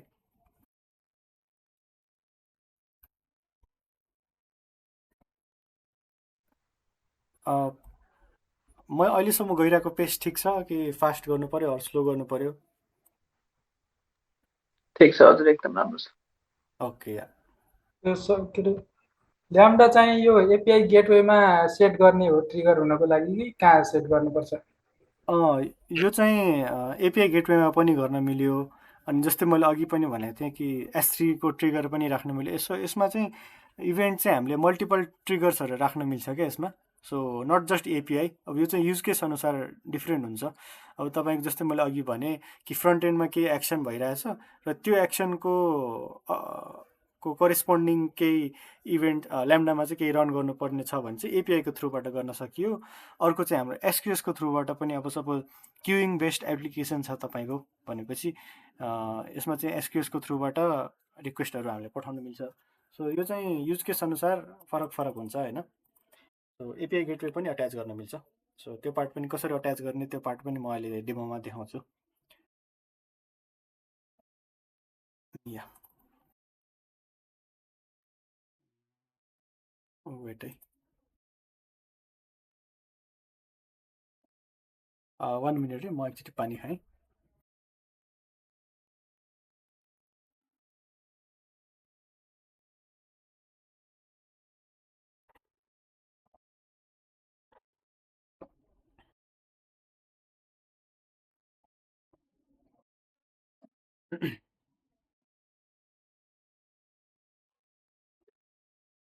ओके, या मेरो स्क्रिन स्टिल भिजिबल नै छ होला है? हजुर देखिरहेछ। हजुर सो सर्भरलेसको कन्सेप्ट त हामीले बुझ्यौँ। सो एडब्ल्युएसमा चाहिँ के सर्भरलेस फिचर्सहरू रहेछ, सर्भिसेसहरू रहेछ भन्दाखेरि सो कम्प्युट लेभलमा हामीले अघिदेखि कुरा गर्दै आएको AWS ल्याम्डा भइहाल्यो। अर्को भनेको फारगेट। अब यसमा डिफ्रेन्स के हो भन्दाखेरि ल्याम्डा चाहिँ स्टेटलेस हुन्छ क्या। अब जस्तै सपोज मेरो ल्याम्डाले चाहिँ के काम गर्छ भन्दाखेरि सपोज S3मा एउटा इमेज अपलोड भयो र त्यो इमेज अपलोड भइसकेपछि यो ल्याम्डा ट्रिगर भयो र मेरो ल्याम्डामा चाहिँ के कोड छ भन्दाखेरि त्यो जुन इमेज अपलोड भएको छ त्यसबाट चाहिँ मैले एउटा थम्बनेल बनाएर अर्को S3मा अपलोड गर्नुपर्ने छ। सो मेरो ल्याम्डाले त्यो काम गर्छ। अब सुरुमा एकचोटि त्यो गर्यो होइन, बट सेकेन्ड टाइम अर्को इमेज अपलोड हुँदाखेरि ल्याम्डालाई चाहिँ थाहा हुँदैन कि मैले फर्स्ट टाइम के गरेको छु। सो ल्याम्डामा चाहिँ केही पनि सेभ हुँदैन क्या। जस्तै अब हाम्रो एउटा सर्भर छ भने सर्भरभित्र स्टोरेज हुन्छ नि त आफ्नै। सो त्यहाँ हामीले हाम्रो एप्लिकेसनको कोडहरू स्टोर गर्न मिल्यो, अर त्यसबाट आएको के हामीले म्यानुअल्ली केही फाइल हालेको छ भने त्यो पनि स्टोर गर्न मिल्यो। बट ल्याम्डा चाहिँ स्टेटलेस हुन्छ क्या। यसलाई चाहिँ अगाडि मैले के गरेको केही पनि याद हुँदैन। जस्ट एट द मोमेन्ट यसले के रिक्वेस्ट पाइरहेछ र यसको कोडमा के एक्जिक्युट गर्ने कमान्ड्सहरू लेखेको छ त्यो मात्रै गर्छ ल्याम्डाले चाहिँ। सो बिहाइन्ड द सिन यो कुन चाहिँ सर्भरमा रन हुन्छ, कतिवटा सर्भरमा रन हुन्छ, त्यो पार्ट चाहिँ सबै AWS ल्याम्डाले अटोमेटिकली म्यानेज गर्ने भयो। So that's stateless feature of the lambda. र फारगेट भनेको चाहिँ कस्तो भन्दाखेरि यो फारगेट के हो भन्नुको लागि बुझाउनको लागि पहिला यो इसिएस के हो चाहिँ मैले बुझाउनुपर्छ। इसिएस भनेको इलास्टिक कन्टेनर सर्भिस हो। अब जस्तै हाम्रो एप्लिकेसन चाहिँ ट्रेडिसनल नभइकन कन्टेनराइज पनि हुन्छ नि त। अब कतिजनालाई डकर टर्म चाहिँ फर्स्ट टाइम पनि सुन्नु भएको होला। सो हाम्रो एप्लिकेसनलाई चाहिँ हामीले डकराइज गर्न मिल्छ होइन। त्यो चाहिँ डकराइज इन अ सेन्स कि एउटा सानो एउटा एक्चुअली एउटा मसिनलाई नै हामीले एउटा बन्डल बनाएर इम्पोर्ट गरायो भनेर बुझ्नुहोस् होइन। त्यसमा चाहिँ हामीले हाम्रो एप्लिकेसन सपोज स्पेसिफिक पाइथनको एउटा म्याटप्लटलिब भन्ने प्याकेज छ अरे, त्यो प्याकेज चाहिँ चाहिन्छ अरे हाम्रो एप्लिकेसनको लागि। र त्यो चाहिँ एउटा स्पेसिफिक 2.1 भर्जनमा मात्रै रन हुन्छ भने अब हामीले यसलाई नर्मली रन गर्नु पर्दाखेरि त्यो 2.1 भर्जनको म्याटप्लटलिबको प्याकेज त हामीले EC2मा म्यानुअली इन्स्टल गर्नुपर्ने हुन्छ नि त। इच सर्भर अब एउटा सर्भरमा त गरौँला अरे, बट तपाईँलाई चाहिँ त्यो एप्लिकेसन चाहिँ एकदम हाई रिक्वेस्ट आयो भने एउटा EC2मा नभइकन मल्टिपल EC2मा रन गर्नु पर्यो। अब सपोज स्केलिङ गर्नुपर्ने भनेर सोच्नु, अब एउटा EC2मा त तपाईँले म्यानुअली त्यो प्याकेज इन्स्टल गर्नुभयो, तर रिक्वेस्ट धेरै आएपछि त्यस्तो EC2 चाहिँ तपाईँले मल्टिपल बनाउनु पर्यो भने इच एन्ड एभ्री टाइम तपाईँले त्यो प्याकेज त इन्स्टल गरेर हरेकचोटि त्यो प्याकेज इन्स्टल गरेर त द्याट्स वन्ट बी फिजिबल नि त। सो डकर यो यस्तो प्रब्लमलाई चाहिँ सल्भ गर्नको लागि अब जस्तै डेभलप गर्दाखेरि एउटा भर्जन बट डिप्लोय गर्दाखेरि अर्को भर्जन, सो यस्तो इस्युजलाई सल्भ गर्नको लागि चाहिँ डकरको कन्सेप्ट आएको होइन। सो हामीले चाहिँ हाम्रो एप्लिकेसनलाई चाहिँ एउटा कन्टेनराइज गर्छौँ, एउटा प्याकेज बनाउँछौँ जसमा चाहिँ त्यसलाई चाहिने सबै प्याकेजेस अर लाइब्रेरी जुन पनि सफ्टवेयर त्यो एप्लिकेसनलाई चाहिन्छ त्यो सबैलाई चाहिँ एउटा कन्टेनरमा बन्डल बनाएर हामीले स्टोर गर्छौँ इमेज बनाएर, त्यसलाई चाहिँ इमेज भन्छ। र त्यही इमेजलाई चाहिँ रन गरिसकेपछि चाहिँ कन्टेनर भन्ने हो होइन। हो सो त्यो त्यस्तो खालको एप्लिकेसन जुन चाहिँ कन्टेनराइज छ, त्यो कन्टेनराइज एप्लिकेसन चल्नको लागि चाहिँ बिहाइन्ड द सिन त्यो डकर चाहिँ रन हुनुपर्छ। सो डकर बुझाउनुको लागि द्याट इज अलिकति डिफ्रेन्ट एस्पेक्ट होइन। अब मैले सर्फिसियल्ली भनिदिइहालेँ तपाईँहरूलाई। सो डकराइज्ड एप्लिकेसन चल्नको लागि अभियसली त्यसमा डकर इन्स्टल भएको हुनुपर्छ। सो डकर चाहिँ अन टप अफ हाम्रो अपरेटिङ सिस्टम, अब तपाईँको विन्डोज छ कि बेसिक मोस्टली चाहिँ लिनक्समै रन गरिन्छ बिकज लिनक्ससँग मोर कम्प्याटेबल छ। सो हाम्रो ट्रेडिसनल लिनक्स अपरेटिङ सिस्टम भयो र अब यो जुनै पनि लिनक्स किन नहोस् यसमा यदि डकर इन्स्टल छ भने हामीले त्यसमा हाम्रो डकर इमेज रन गर्न सक्छौँ होइन विथ डकर कमान्ड्स। सो AWS फारगेटले चाहिँ के गर्छ भन्दाखेरि अब जस्तै अघि मैले भनिहालेँ एउटा EC2 छ, अब यस्तो खालको EC2 चाहिँ मलाई मल्टिपल बनाउनु छ अब स्केलिङ पोलिसिसको थ्रु भनेपछि यो स्केलिङ पोलिसी पनि हामीले म्यानुअल्ली डिफाइन गर्नुपर्छ नि त।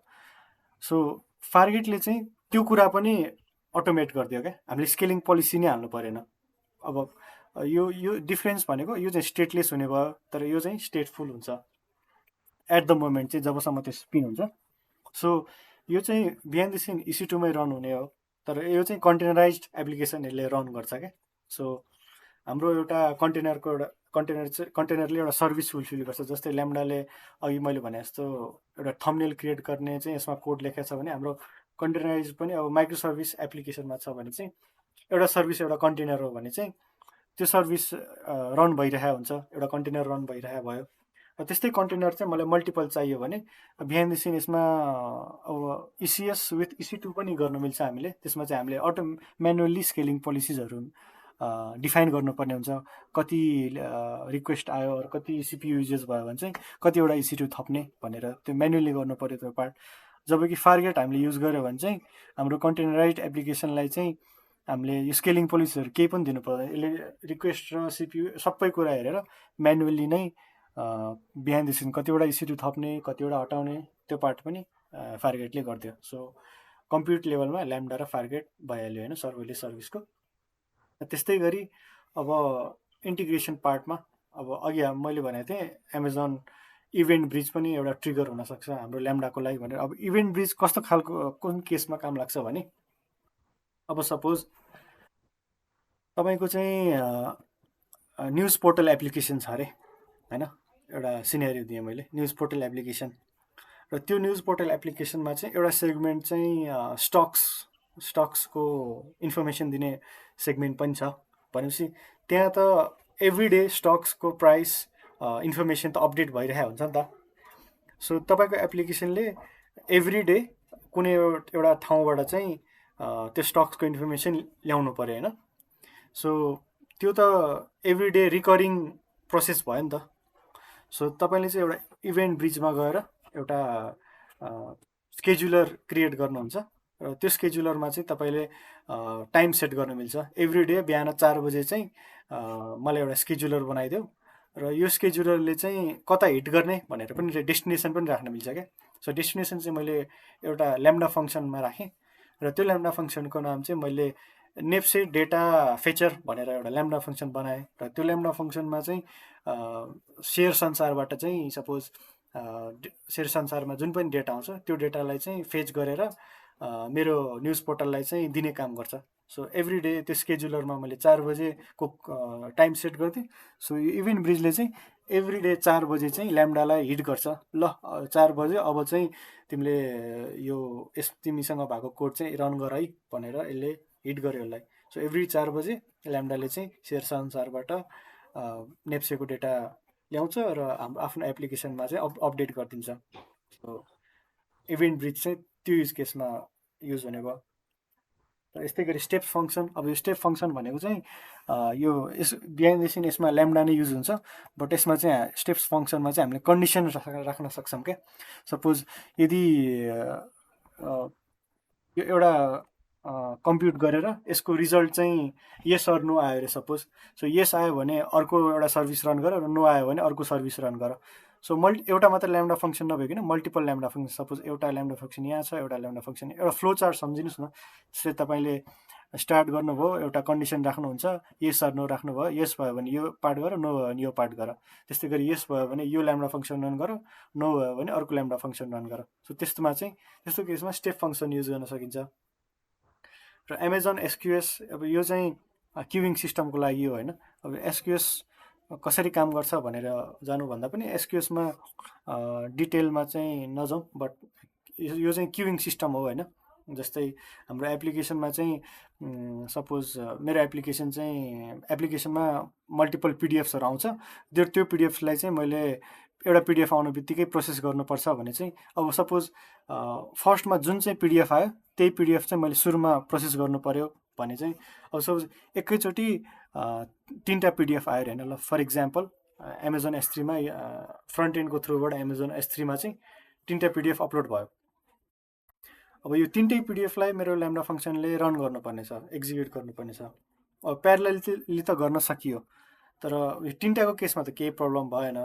बट सपोज अलि धेरै नै लिमिट आयो जुन चाहिँ कन्कुरेन्सीमा त्यसलाई ह्यान्डल गर्न सकिँदैन भने त एउटा ब्याकलग राख्नु पऱ्यो नि त, एउटा लिस्ट जसमा चाहिँ एकपछि अर्को रन गर्दै जानु पऱ्यो। सो त्यस्तो केसमा चाहिँ हामीले एमाजोन S3बाट एसक्युएसमा पठाउँछौँ र एसक्युएसले चाहिँ ल कुन चाहिँ अर्डरमा आएको छ है भनेर यो टाइम रिक्वेस्ट चाहिँ यसले हेरिरहेको हुन्छ क्या, र 1 बाई 1 यसले चाहिँ ल्याम्डालाई पठाइरहेको हुन्छ। सो अब एउटा पिडिएफलाई प्रोसेस गर्न अलि 10 मिनट जस्तो लाग्छ भने क्युमा चाहिँ त्यो मेसेज बसिरहेको हुन्छ क्या। अब सपोज यो 10 बजे आएको छ भने यो 10 बजे आएको रिक्वेस्ट क्युमा आएर बस्यो, अनि त्यस्तै गरी त्यसपछि अर्को पिडिएफ आएको छ भने त्यो क्युमा आएर बसिरहेको छ र यसले प्रोसेस गर्न सकाएपछि यसले अर्को दिन्छ। अब हामीले त्यहाँ कन्कुरेन्सी लिमिट त राखि नै हाल्यौँ, तर प्यारलल प्रोसेसिङ पनि एट अ टाइम कतिवटा प्रोसेस गर्ने। अब सपोज मैले एट अ टाइम 2टा मात्रै पिडिएफ प्रोसेस गर्ने भनेर राखेको छु भने यसले 2टा पठाउँछ, बाँकी यसले आफ्नो लिस्टमा राख्छ। यसले काम सकाइसकेपछि फेरि अर्को 2टा लियो, फेरि यसलाई पठायो। सो त्यो क्युइङ सिस्टमको लागि चाहिँ एसक्युएस युज गर्ने भयो। सो यो पनि एउटा म्यानेज सर्भिस हो। यदि हामीले यसलाई पनि म्यानुअली गर्नु परेको भए एउटा सर्भर स्पिन अप गर्थ्यौँ, अब त्यसमा क्युइङ सफ्टवेयर राख्थ्यौँ, जस्तै ऱ्याबिट MQ हुन्छ अरू काफ्का हुन्छ क्युइङ सिस्टमहरूको लागि होइन। त्यो टुलहरू युज गर्नु पर्थ्यो। बट एसक्युएसमा चाहिँ हामीले जस्ट क्लिक गरेर एउटा एसक्युएस क्रिएट गऱ्यो र त्यो क्युले कसरी काम गर्ने भनेर त्यो चाहिँ म्यानुअली नै गर्न सक्छौँ होइन। अब यो क्युइङ सिस्टम चाहिँ तपाईँहरूले एप्लिकेसन डेभलप गर्नुभएको छ भने चाहिँ क्युइङ सिस्टममा काम गर्नुभएको छ भने तपाईँहरूले अझै क्ल्यारिटी हुन्छ होइन। यो कस्तो हजुर यसमा इररहरू आयो भने चाहिँ इररको डेटाहरू आयो भने त्यो त आफैले गर्नुपर्छ कि मेनुअली गर्नुपर्ने होला नि? कस्तो इररहरू भन्नाले केमा? इरर मेलहरू पनि आउन सक्छ नि त, यस्तो डेटाहरू पनि आयो भने एरर मेलहरू मेलहरू एरर मेलहरू मेल मैले अलि युज केसै बुझिनँ तपाईँले भन्न खोज्नु भएको अनि एरर डेटाहरू पनि आयो एरर डेटाहरू फल्टी डेटा आयो भने यसले चाहिँ एसक्युएसले गर्नु नसक्नु भयो एसक्युएसले डेटा टाइप हेर्दैन। अब यसमा चाहिँ हामीले जस्ट यसमा चाहिँ S3मा कुन चाहिँ अब्जेक्ट आएको छ भने यसले नोटिफाई गरिदिने मात्रै काम हुन्छ। एसक्युएसले चाहिँ डेटै प्रोसेस गरेर पठाउँदैन क्या, यसले चाहिँ जस्ट डेटाको पाथ मात्रै लिन्छ, त्यो पाथ चाहिँ ल्याम्डालाई दिन्छ क्या, अनि ल्याम्डाले चाहिँ त्यो डेटा लिने हो। अब त्यो यदि त्यो डेटा फल्ट छ भने चाहिँ त्यो एररमै आएर क्लाउड वाचमा हामीले हेर्न सक्छौँ। एसक्युएसले चाहिँ जस्ट त्यो पाथ मात्रै लिन्छ त्यो डेटाको, अनि कुन चाहिँ अब्जेक्टलाई पहिला प्रोसेस गराउने त्यो पार्ट चाहिँ एसक्युएसले हेर्ने भयो। अब त्यो डेटामा केही एरर छ भने हाम्रो एरर त त्यो कोड एक्जिक्युट हुँदाखेरि एरर आइहाल्छ, त्यो एरर चाहिँ अनि क्लाउड वाचमा देखाउँछ। तर त्यो पार्ट भयो। ठिक छ, ओके। सो नेक्स्ट एसएनएस चाहिँ नोटिफिकेसन सर्भिस हो होइन। अब जस्तै तपाईँहरूले त्यो बल्कमा इमेलहरू पठाउने, जस्तै तपाईँहरूलाई प्रमोसनल इमेल्सहरू आइरहेको हुन्छ नि त मल्टिपल युजर्सलाई एकैचोटि पठाएर, जस्तै एसएमएस पनि कुनै एड क्याम्पेनको थ्रुबाट तपाईँहरू फोनमा आइरहेको हुन्छ नि त। सो त्यो सर्भिस पनि एमाजोनले प्रोभाइड गर्छ। सो हामीले चाहिँ कुन चाहिँ इमेल सर्भिस हो कि एसएमएस सर्भिस हो होइन, so multiple kind of service हुन्छ यो एसएनएसमा चाहिँ। सो नोटिफिकेसन पठाउने सर्भिस पनि यो एमाजोन एसएनएसले प्रोभाइड गर्छ, यो पनि सर्भरलेस सर्भिस अन एडब्ल्युएस भयो। र एपिआई गेटवेको त अघि हामीले कुरा गरिहालेँ। अब एपिआई भनेको चाहिँ एप्लिकेसन को कम्युनिकेट गर्ने एउटा ब्रिज जसरी भनौँ न, त्यो भइहाल्यो। जस्तै फ्रन्ट एन्डमा फर्ममा सबमिट गर्ने बित्तिकै यो एपिआईको थ्रुबाट त्यो फर्ममा जुन जुन डेटाहरू फिलअप गरेको थियो युजरले, यो एपिआईको थ्रुबाट यसले पास गर्छ। अब यसमा म्यानुअली एपिआई लेखेर बस्नु पर्दैन, यो एपिआई गेटवेले नै एपिआई बनाइदिन्छ र त्यो एन्ड पोइन्ट चाहिँ हामीले हाम्रो फ्रन्ट एन्ड साइडमा युज गर्न सक्यौँ। अनि फ्रन्ट एन्डले यो एपिआईमा डेटा पठाएपछि त्यो डेटा लिएर यसले अब यो एपिआई गेटवेको डेस्टिनेसन कता छ त, सपोज मैले ल्याम्डा राखेको छु भने फ्रन्ट एन्डबाट आएको डेटा यसले लिएर ल्याम्डामा पठाइन्छ। त्यो पार्ट एपिआई गेटवे भयो। यो एप सिङ चाहिँ मैले पनि फर्स्ट टाइम सुनेको, यो चाहिँ मैले पनि हेर्नै पर्छ है, यो मैले युज गरेको थिएन। तपाईँहरूले एकचोटि सर्च पनि गर्दा हुन्छ, बट यो युजली युज चाहिँ भएको छैन मेरो अहिलेसम्म use case. So I am not sure about what's Amazon app sing. अब त्यस्तै moving ahead with data store, S3 भनेको अब अब्जेक्ट लेभल स्टोरेज भइहाल्यो। यो चाहिँ तपाईँ अब के हो भनेर त तपाईँहरूको क्लासमा पनि भइराखेको नै होला।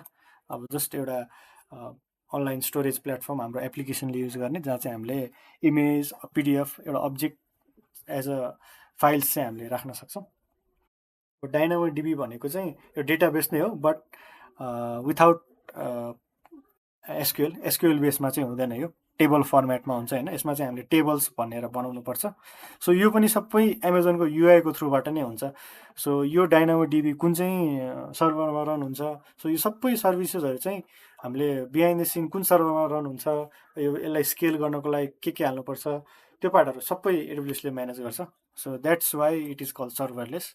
So that's the concept of serverless. त्यस्तै गरी अब Aurora is a SQL base service पनि, जुन चाहिँ मल्टिपल रिजन्समा चाहिँ डिप्लोय भएको हुन्छ। हामीले जस्ट हाम्रो डेटा चाहिँ युज गर्नुपर्ने हुन्छ। अब यो अटोमेटिकली स्केल पनि गर्छ। अब suppose at a time 100 request आयो पनि यसले ह्यान्डल गर्न सक्ने यसको क्यापेबिलिटी हुन्छ होइन, अरोरा सर्भरलेसको चाहिँ। अनि यो अटोमेटिकली स्केल पनि गर्छ। अब आरडिएसको केसमा चाहिँ त्यो हुँदैन। आरडिएसमा चाहिँ हामीले आरडिएस भनेको चाहिँ रिलेसनल डेटाबेस सर्भिस, त्यो पनि एउटा एडब्ल्युएसको म्यानेज सर्भिस नै हो। त्यो पनि बिहाइन्ड द सिन एउटा EC2मै रन हुन्छ, बट हामीले त्यो EC2मा म्यानुअली गएर माइएसक्युएल इन्स्टल गरेर बस्नु पर्दैन, त्यसले अलरेडी इन्स्टल गरेर हामीले एउटा इन्स्टेन्स दिन्छ। हामीले अनि जस्ट एन्ड पोइन्टको थ्रुबाट त्यो सर्भर डेटाबेससँग कम्युनिकेट गर्न सक्छौँ होइन। बट त्यसमा चाहिँ EC2मा जस्तै कुन चाहिँ साइजको डेटाबेस युज गर्ने त होइन, लार्ज युज गर्ने कि मिडियम युज गर्ने कि त्यो सिलेक्ट गर्नुपर्छ। र त्यो सिलेक्ट गर्ने बित्तिकै त्यसको एउटा लिमिट हुन्छ क्या, यति CPU हुन्छ, यसको लिमिटेड हुन्छ क्या, यति CPU यति मेमोरी भनेर हुन्छ। सो त्यो लिमिटभित्र मात्रै काम गर्न सक्यो। बट सर्भरलेस भन्ने बित्तिकै यो अरोराको चाहिँ यसमा यो चाहिँ लिमिटलेस हुन्छ, जति पनि स्केल गर्न सक्छ, जति पनि यसले रिक्वेस्ट अनुसार डाउन स्केल पनि हुन्छ। So that सर्भरलेस। सो जुनै पनि सर्भिसमा सर्भरलेस हुने बित्तिकै बिहाइन्ड द सिनको इन्फ्रास्ट्रक्चर अर स्केलिङ साइड चाहिँ हामीले स्किप गर्न सक्छौँ भनेर बुझ्दा भयो। So yeah that's serverless services on AWS and the concept behind the serverless. यो पार्ट हाम्रो डेमो पार्ट्सहरू छ. सो केही डाउट्सहरू छन् सर्भरलेस कन्सेप्टको बारेमा छन् भने you can throw in the chat as well है, अर अनम्युट योरसेल्फ. सो यो चाहिँ अघिदेखि मैले एउटा इक्जाम्पल दिँदै आएको एउटा युज केस हो होइन. अब जस्तै यो युज केसले, यो चाहिँ एडब्ल्युएसकै साइटमा छ यो युज केस चाहिँ. जस्तै तपाईँले एउटा फोटोग्राफ लिनुभयो एउटा एप्लिकेसनको थ्रुबाट, र त्यो फोटोग्राफ चाहिँ लिने बित्तिकै त्यो एप्लिकेसनले एमाजोन S3मा हालिदिन्छ बिहाइन्ड द सिन. S3मा आउनु बित्तिकै S3ले चाहिँ नोटिफाई गर्छ कि ल मेरोमा एउटा इमेज आएको छ, अब यो चाहिँ तिमीले हेर भनेर एउटा नोटिफिकेसन पठाउँछ ल्याम्डालाई. र ल्याम्डाले चाहिँ अब यो सपोज 1080 मेगापिक्सलको छ भने ल्याम्डाको कोडले चाहिँ त्यसलाई 720p को बनाइदिन्छ अरे सपोज.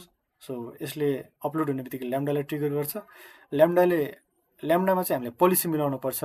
S3 र ल्याम्डा दुइटैमा पोलिसी मिलाउनु पर्छ कि यो ल्याम्डाको रोललाई पनि यो S3बाट डेटा लिने पर्मिसन हुनु पर्यो, S3लाई पनि ल्याम्डालाई प्रोभाइड गर्ने पर्मिसन हामीले पोलिसीमा हालेको हुनुपर्छ होइन. सो ल्याम्डाले त्यो इमेज लिइसकेपछि त्यसलाई रिसाइज गरेर अब त्यसलाई चाहिँ अब कहाँ स्टोर गर्ने त, अर्को एउटा S3मा स्टोर गर्ने कि त्यही एप्लिकेसनको फ्रन्ट एन्डमा डिस्प्ले गराउने कि त्यो पार्ट चाहिँ अब एप्लिकेसनमा हामीले राखेका हुन्छौँ होइन. So this is one of the use case ल्याम्डाको. सो अब आयौँ हामी डेमो पार्टमा. सो हामीसँग कति टाइम छ अब? ओके 5 minutes जस्तो रहेछ, but will try to do it as soon as we can. So let's start है त. ओके, म एउटा एकदम सिम्पल एक्जाम्पलबाटै स्टार्ट गरेँ तपाईँहरूलाई. अब यो गर्दाखेरि चाहिँ म स्क्रैचबाटै गर्छु र तपाईँहरूलाई एक्सप्लेन पनि गर्दै जान्छु. सो यो मैले अघि यो नर्थ भर्जिनियामा ट्राई गरिसकेका भएर अर्को रिजनमा ट्राई गरौँ.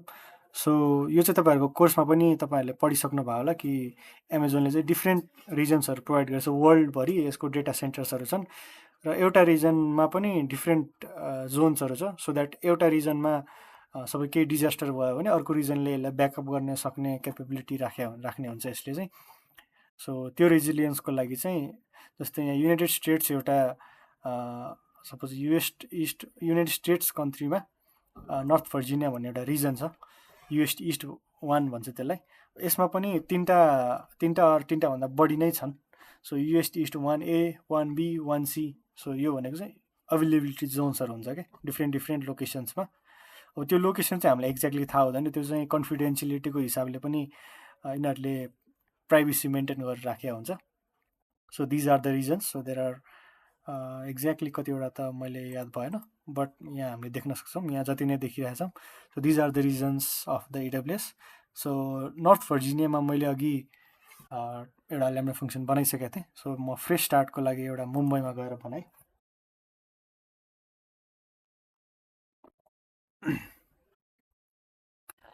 अब मुम्बईमा गइसकेपछि ल्याम्डामा जानुभन्दा अगाडि म चाहिँ VPCबाटै स्टार्ट गरेँ है त. सो VPC बनाउँछौँ, त्यो VPC भित्र चाहिँ यो ल्याम्डालाई राख्छौँ अनि त्यसपछि हेरौँ है त. सो VPC पनि अलिकति कभर गरिदिन्छु मैले. एउटा टेस्ट VPC पहिला गरेको थिएँ मैले. सो VPC भनेको virtual private cloud.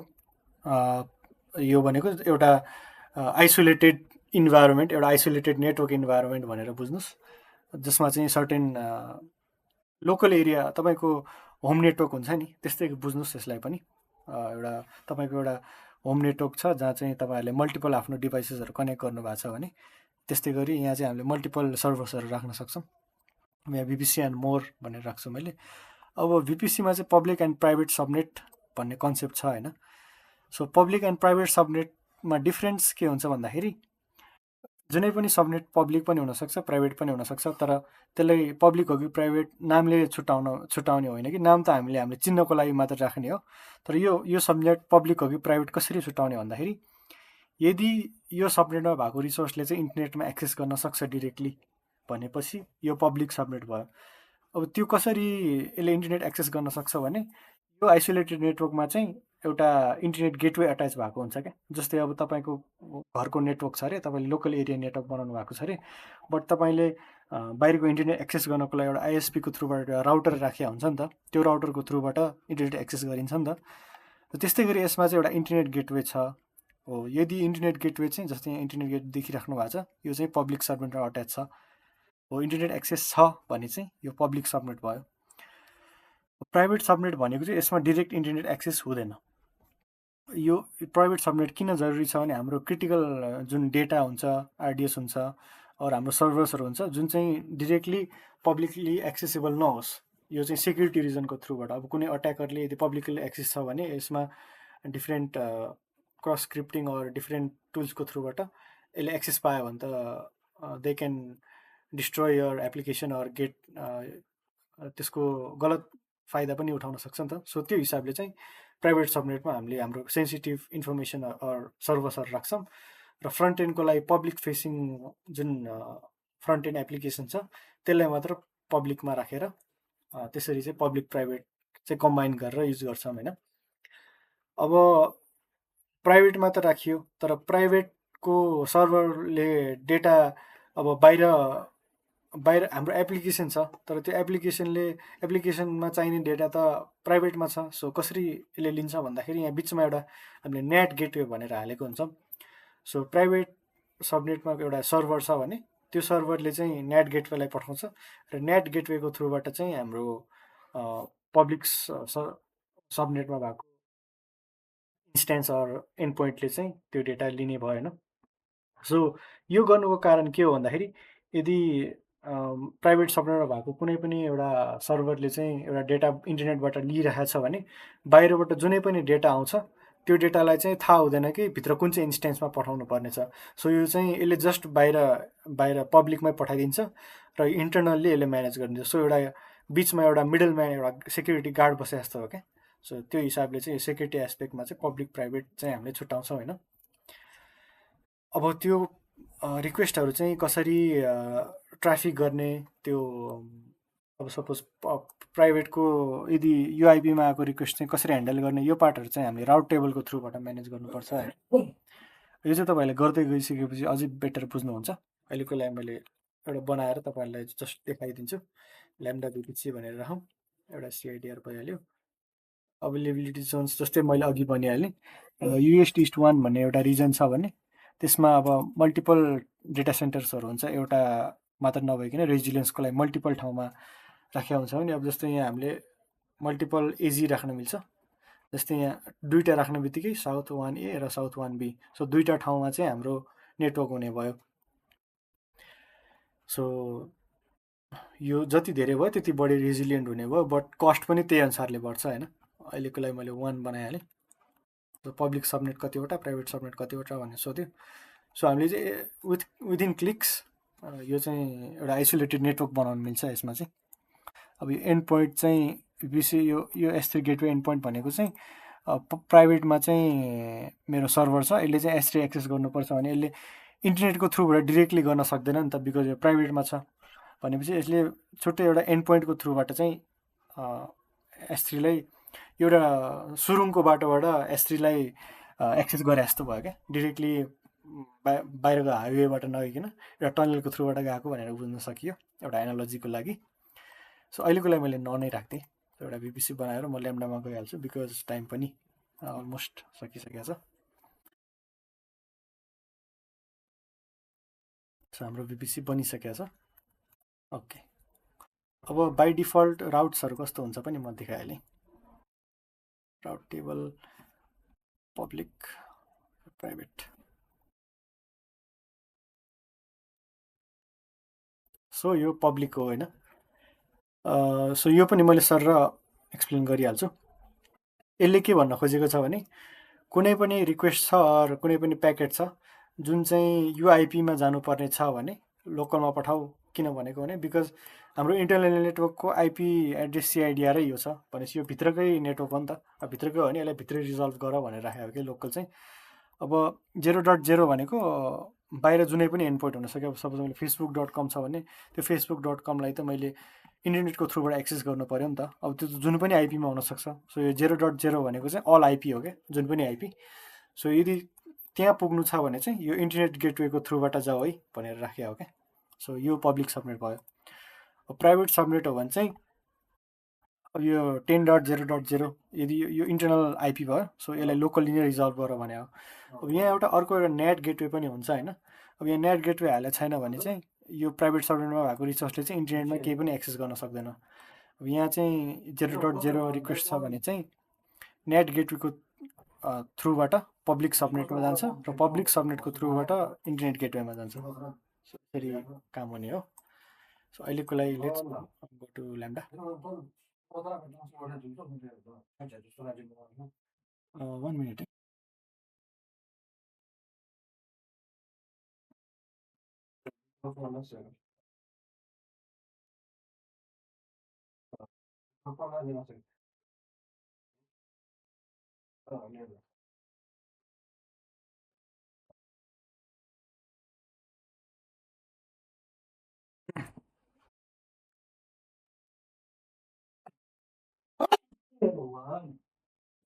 Am I audible?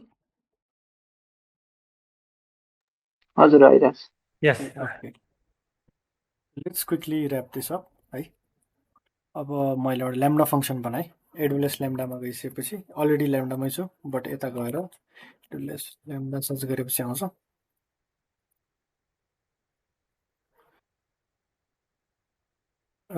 Already भएर देखाए जस्तो छ। ए ओके, एडब्ल्युएस हालेर नआएको रहेछ, ल्याम्डा मात्र हाल्यो नि आइहाल्छ। त्यो क्लिक गरेपछि हामी यो पेजमा जान्छौँ।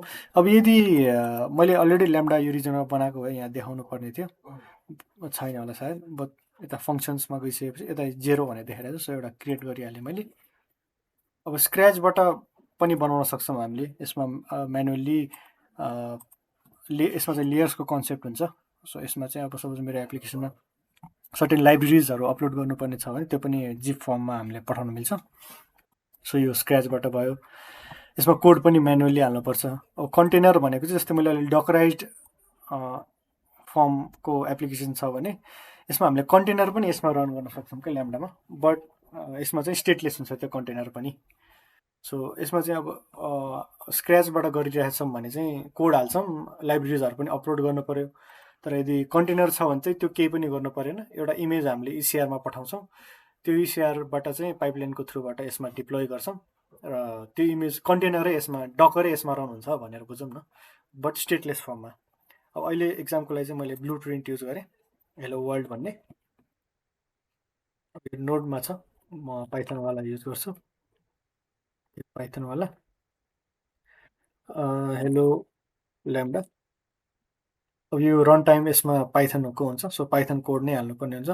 अब एक्जिक्युसन रोल भनेको चाहिँ हाम्रो ल्याम्डा फङ्सनले चाहिँ एउटा रोल युज गर्छ। अब यो रोलले चाहिँ के डिफाइन गर्छ भने मैले यो रोलले चाहिँ यो ल्याम्डाले चाहिँ के गर्न पाउँछ त यो एडब्ल्युएसभित्र। अब सपोज यो ल्याम्डाको काम चाहिँ S3बाट अब्जेक्ट लिएर प्रोसेस गर्नुपर्ने छ भने यो ल्याम्डाको रोललाई S3बाट अब्जेक्ट गेट गर्ने पर्मिसन हुनु पर्यो। सो त्यो कुराहरू यो रोलमा डिफाइन भएको हुन्छ। अब अहिले चाहिँ यो हेलो ल्याम्डा भन्ने फङ्सनले चाहिँ यो क्लाउड वाचमा लग्स पठाउने मात्रै काम गर्छ, एउटा की भ्यालु पेयर लिएर। सो यसले मैले न्यू रोल गरिदिएपछि यसले त्यो अटोमेटिकली क्रिएट गरिदिन्छ त्यो रोल पनि, म देखाउँछु। र यो मैले ब्लु प्रिन्ट युज गरे भएर hello world or hello lambda यो प्रिन्ट गर्ने कोड पनि यो पाइथनको यही छ। सो यो कोड पनि अटोमेटिकली आइहाल्यो अहिले for demo purpose. So create function गरेँ।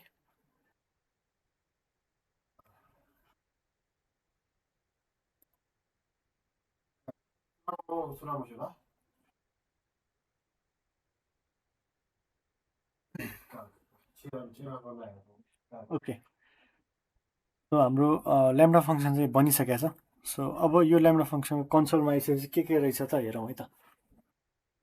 सो हाम्रो ल्याम्डा फङ्सनको डायग्राम हेर्न सक्छौँ। सो यो ल्याम्डा फङ्सनमा चाहिँ के ट्रिगर हाल्न सक्छ भनेर यहीँ पनि दिइरहेको छ। सो यो ल्याम्डा फङ्सन चाहिँ कुनबाट यो यसमा कोड रन हुन्छ भने यहाँ ट्रिगरमा हाल्न सक्छौँ होइन। यहाँ ट्रिगरमा गइसकेपछि एपिआई गेटवे पनि छ। सो यहाँ S3 पनि छ, SQS पनि छ, अघि हामीले कुरा गरेका थियौँ। सो यसमा चाहिँ मल्टिपल ट्रिगर्स हाल्न सक्छ र यसमा चाहिँ हामीले एउटा मात्रै ट्रिगर भनेर हाल्नु पर्दैन, यसमा चाहिँ मोर देन वान ट्रिगर्स चाहिँ हामीले हाल्न सक्छौँ होइन। सो अहिले सुरुमा चाहिँ अहिले केही नहालौँ, म एकछिन पछि हालौँ ल। र डेस्टिनेसन चाहिँ अब यो ल्याम्डाले सर्टेन प्रोसेस गरिसकेपछि अब सपोज इमेजलाई रिसाइज गरेर अब त्यो इमेजलाई कतै स्टोर त गर्नु पऱ्यो नि त। सो यता डेस्टिनेसन पनि त्यही अनुसारले हामीले हाल्न सक्छौँ होइन। अब यो कोड प्यानलमा चाहिँ हाम्रो एप्लिकेसनको कोड भयो होइन, एउटा सर्टेन टास्क गर्ने कोड चाहिँ अब यो त एकदमै सिम्पल कोड भयो। अब हाम्रो एप्लिकेसनमा चाहिँ एउटा सर्भिस, जस्तै मैले अघि एउटा इक्जाम्पल दिएको थिएँ कि फ्रन्ट एन्डबाट आएको डेटालाई चाहिँ यसले डेटाबेसमा राइट गर्नुपर्ने छ भने यसले चाहिँ त्यो एपिआई एन्ड पोइन्टको थ्रुबाट पहिला एउटा जेसनमा डेटा पार्स गर्छ र त्यो जेसनलाई चाहिँ की भ्यालु फर्ममा हामीले मिलाएर डेटाबेस पाइथनको डेटाबेस कनेक्सनको सिन्ट्याक्सहरू युज गरेर चाहिँ डेटाबेसमा राइट गर्ने कमान्ड पनि यहाँ राख्न सक्छौँ। त्यो एउटा युज केस भयो। सो यो जस एउटा कोड हुन्छ जसले चाहिँ एउटा सर्टेन अब्जेक्टिभ पुरा गर्छ होइन। अब यसमा चाहिँ एउटा मेसेज प्रिन्ट गर्ने कमान्ड मात्रै छ, प्रिन्ट गर्ने कमान्ड। सो अहिले त यो डिप्लोइड अलरेडी नै छ, म फेरि डिप्लोय गरिहालेँ। अब यो टेस्ट गर्नुभन्दा अगाडि अरू के छ हेरौँ है त। सो मोनिटर सेक्सनमा चाहिँ के हामीले हाम्रो ल्याम्डा कति टाइमको लागि चलेको छ र लास्ट 5 मन्थ्स अर लास्ट 24 आवर्समा कतिचोटि रन भएको छ भनेर हामीले यो चार्टबाट हेर्न सक्छौँ। यो भर्खरै बनाएको भएर केही पनि छैन। अब सपोज हाम्रो ल्याम्डा रन हुँदै पनि बिचमा केही एरर आएर टर्मिनेट भयो, एक्जिक्युसन सक्सेसफुल भएन भने यसले कतिचोटि एरर भएको छ यो सबै मोनिटरको थ्रुबाट हामीलाई देखाउँछ होइन, चार्टको थ्रुबाट। अब यहाँ टाइम चाहिँ हामीले यहाँ सेलेक्ट गर्न मिल्छ, विदिन 1 आवर, 3 आवर, 12 आवर, यहाँ कस्टम पनि हाल्न मिल्छ। अब टाइम जोन चाहिँ युटिसी टाइम जोन भनेपछि यो डिफ्रेन्ट टाइम जोनमा हुन्छ। हाम्रो लग्सहरू हेर्दाखेरि पनि अब यहाँ हाम्रोमा चाहिँ 9 बजिरहेको हुन्छ, तर यहाँ चाहिँ 1 बजिरहेछ, 2 बजिरहेछ त्यस्तो देखाउँछ। सो यो लोकल टाइम जोनमा हालेपछि हाम्रो टाइम अनुसार देखाउँछ। जस्तै यहाँ 7, 8, 9 टाइमको देखायो। सो यो टाइम जोन पनि मिलाउनु पर्ने हुन्छ। सो यो पार्ट भयो हाम्रो मोनिटरिङको। यो चाहिँ डिबगिङ गर्दाखेरि कुनै इन्फर्मेसन हामीलाई चाहियो, हाम्रो ल्याम्डा चलेको छ कि छैन त, हामीले बनाउनु त बनायो बट चलेको छ कि छैन, यो इन्भोकेसनको थ्रुबाट हेर्न मिल्यो होइन। सो यो मोनिटर पार्ट भयो। अब हामीले काम गर्दाखेरि सबसे बढी काम हुने भनेको यो कन्फिगरेसन पार्टमा हो। सो यो कन्फिगरेसन पार्टमै हो कि सबै कुरा भएको। जस्तै यो ल्याम्डा केबाट ट्रिगर हुन्छ त, यो ट्रिगर पार्टमा हेर्न सक्छौँ। अब जस्तै मैले अघि रोल भनेको थिएँ, सो त्यो रोल पनि यहाँ हेर्न सक्छौँ। अघि यसले आफैले एउटा रोल बनाएर यहाँ अट्याच गरिदिइसकेको छ। सो यो पर्मिसनमा गएपछि यहाँ रोलमा पनि देखाउँछ।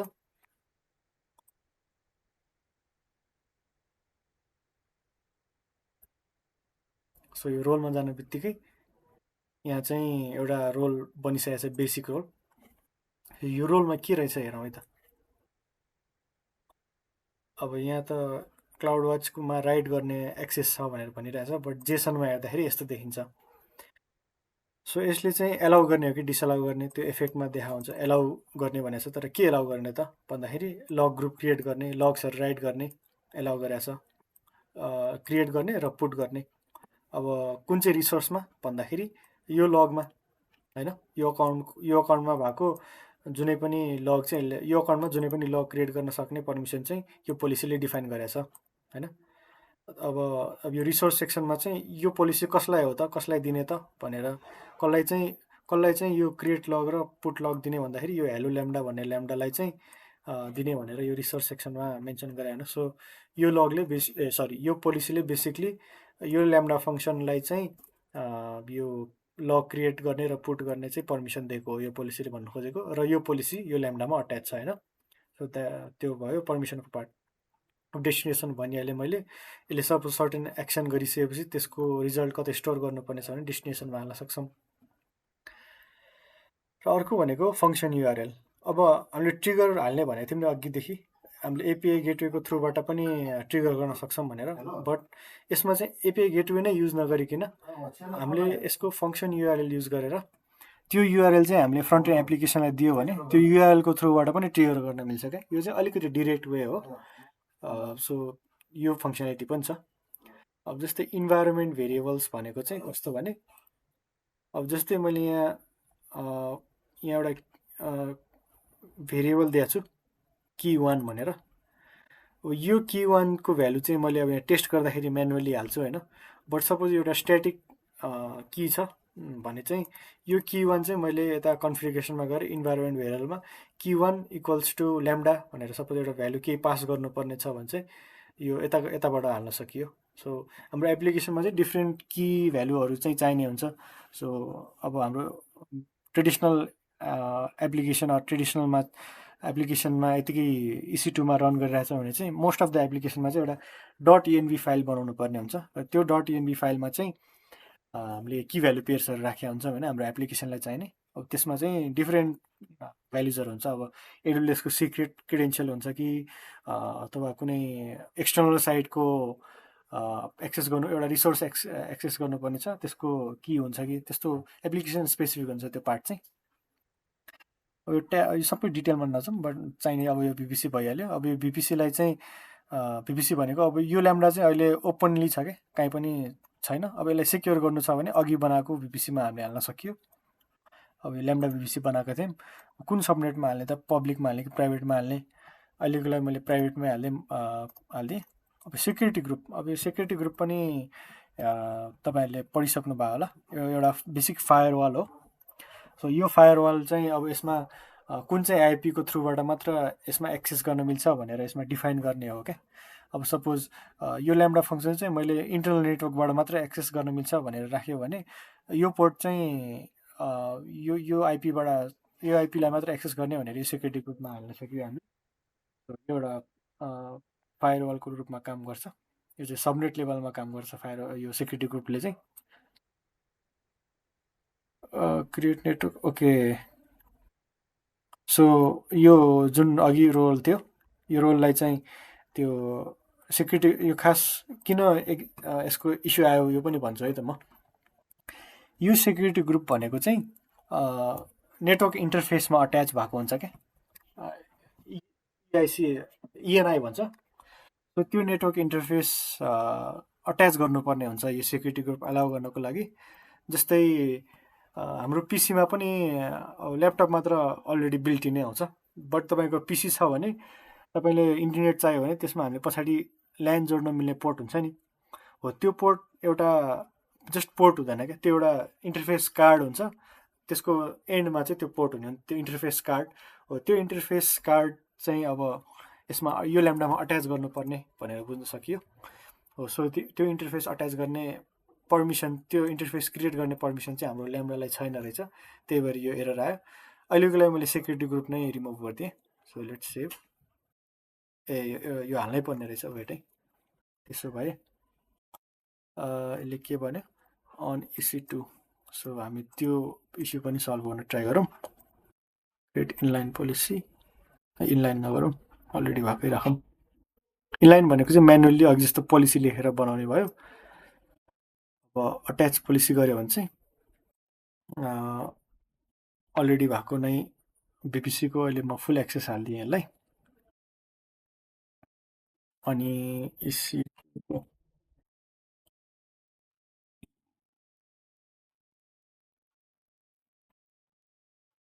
सो यो इस्यु अब नआउनु पर्ने। The provide execution permission call create network interface यो एकचोटि फेरि यो ट्राई गरौँ।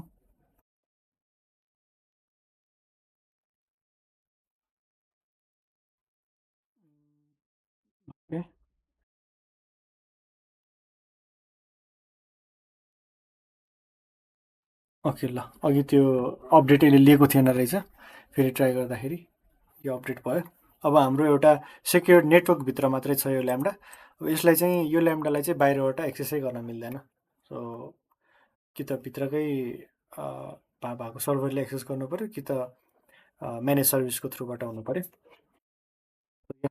त्यो भयो। अब यहाँ अर्को चाहिने भनेको कन्कुरेन्सी। अब यो अनरिजर्भ कन्कुरेन्सी 10 यसको मतलब चाहिँ जस्तै मैले अघि भनिरहेको थिएँ नि, कन्कुरेन्सी एट अ टाइम यसले कतिवटा यो सेम कोड चाहिँ प्यारलली कतिवटा इन्स्टेन्समा रन गर्न सक्छ। सो अहिले 10 छ। सो यसले चाहिँ म्याक्सिमम् 10 वटा मात्र कन्कुरेन्सी होल्ड गर्न सक्ने रहेछ, बट यो चाहिँ कम छ। यो चाहिँ हामीले रिक्वेस्ट गर्नुपर्छ AWSलाई यो कन्कुरेन्सी बढाइदेऊ भनेर। यो चाहिँ यहाँबाट मिल्दैन, यो चाहिँ उता पोलिसिजमा गएर रिक्वेस्ट गर्नुपर्छ, सपोर्टमा गएर। सो अहिले 10 को मतलब चाहिँ यसले चाहिँ यो कोड चाहिँ प्यारलली 10 वटा इन्स्टेन्समा प्यारलली कन्कुरेन्टली रन गर्न सक्छ भनेर भने हो। सो या मोरओभर अहिलेसम्म चाहिने त त्यही हो। सो हामीले बेसिक ओभरभ्यू हेरिहाल्यौँ ल्याम्डाको कन्फिगरेसन्स पार्टहरू। अब टेस्ट गरौँ। टेस्ट गर्न अगाडि एकचोटि अपडेट हुँदैछ। सो हामी अलमोस्ट एन्डमा आइसकेका छौँ हाम्रो डेमो पार्टको पनि। यसमा मैले अलि VPC को कन्सेप्ट पनि सेयर गरिदिएँ र एउटा सिम्पल डेमो पनि गर्छौँ। यसमा एउटा अर्को कुरा, अब यहीँबाट पनि टेस्ट गर्न मिल्छ वेटै, तर त्योभन्दा अगाडि यो अपडेट हुनुपर्छ। यो अलि टाइम लागिरहेछ।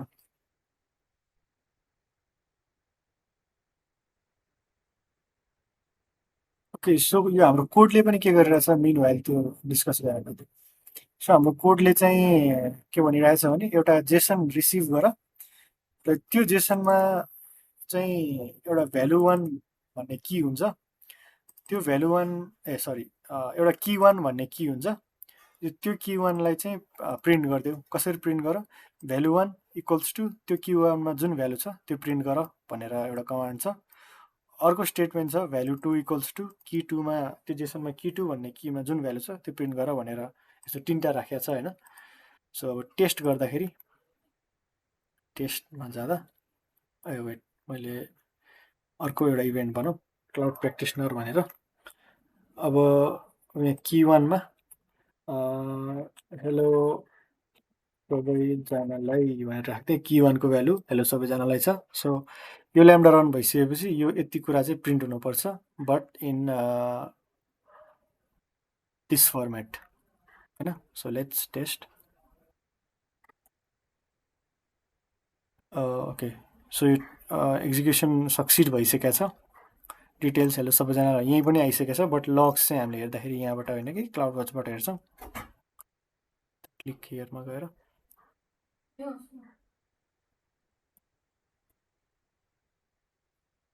सो यता क्लाउड वाचमा यसरी लग्स आएर बसिया हुन्छ। सो यता गइसकेपछि हाम्रो ल्याम्डाले के एक्जिक्युट गर्यो, के इस्यु एरर आयो भने पनि यहीँबाट हेर्न सक्छौँ हामीले। अब यो सुरुमा मैले विथआउट एनी के एडिट गर्दाखेरि यति मात्र प्रिन्ट भयो। अब मैले हेलो सबैजनालाई भनेर भ्यालु पास गरिसकेपछि त्यो पार्ट पनि यता आइसकेको छ हैन। अब यो त मैले म्यानुअली माउसले क्लिक गरेर रन गरेको भयो हैन। अब यो चाहिँ कुनै इभेन्टको थ्रुबाट गर्नु छ भने एउटा ट्रिगर हाल्न सकिन्छ। एउटा त्यो पनि गरिहालौँ है त। ल लेट्स ट्राई S3। त्यो गर्नको लागि ल्याम्डालाई त्यो पर्मिसन पनि हुनुपर्छ। विश्वास दाई हामी 10 बजेसम्म सकाउँदा हुन्छ कि के छ? हुन्छ ठिक छ, मजाले एकदम। ओके ल। ओके, सो एउटा बकेट यो अर्को रिजनमा रहेछ। म एउटा नयाँ बकेट बनाउँछु, general purpose bucket, trigger bucket भनेर हालौँ। सो यो बकेटको नाम चाहिँ युनिक हुनुपर्छ। यो चाहिँ ग्लोबल्ली नै यो कुनै पनि बकेटको हुनु हुँदैन। सो हाम्रो यो चाहिँ सर्भरलेस वेट क्यापिटल नलिन सक्छ ल। सर्भरलेस ट्रिगर बकेट आजको डेट 1506 हाल्दिउँ है त। 1506 ल। यो भएपछि युनिक भयो। यो अब यहाँ पब्लिकली एक्सेसेबल हुन्छ हुँदैन यो पार्टहरू सबै यहाँबाट म्यानेज गर्न मिल्छ। यहाँ भर्जनिङ भनेको चाहिँ हामीले यदि भर्जनिङ इनेबल गरेको छ भने यदि एउटै अब्जेक्ट चाहिँ मल्टिपलचोटि अपलोड भएको छ भने त्यो अब्जेक्टको चाहिँ डिफ्रेन्ट भर्जन छ भने त्यो भर्जन पनि मेन्टेन गर्छ यसले। अब सपोज क्लाउड प्र्याक्टिसनर .pdf छ भने सपोज सुरुमा चाहिँ त्यसमा एउटा मात्रै पेज छ भने त्यो फर्स्ट भर्जन भयो। त्यही पिडिएफमा चाहिँ त्यही नामको पिडिएफमा मैले सपोज अझै पेजेसहरू थपेर फेरि अपलोड गरेँ भने यसले चाहिँ भर्जन 2 भनेर अर्को भर्जन पनि यसले मेन्टेन गरेर राखेको हुन्छ क्या। सो यो पनि एकदम ह्यान्डी टुल हो। यो जब सेक्युरिटी अरू आर्टिफ्याक्टहरू हामीले चाहिँ स्टोर गर्नुपर्ने छ भने यो भर्जन पनि एकदम इम्पोर्टेन्ट हुन्छ। र पुरानो भर्जनहरूलाई चाहिँ हामीले लाइफ साइकल पोलिसीको थ्रुबाट डिलिट पनि गर्न मिल्छ, त्यो अटोमेसन पनि लगाउनु मिल्छ यसमा। सो अहिलेको लागि जस्ट मैले क्रिएट गरिदिएँ।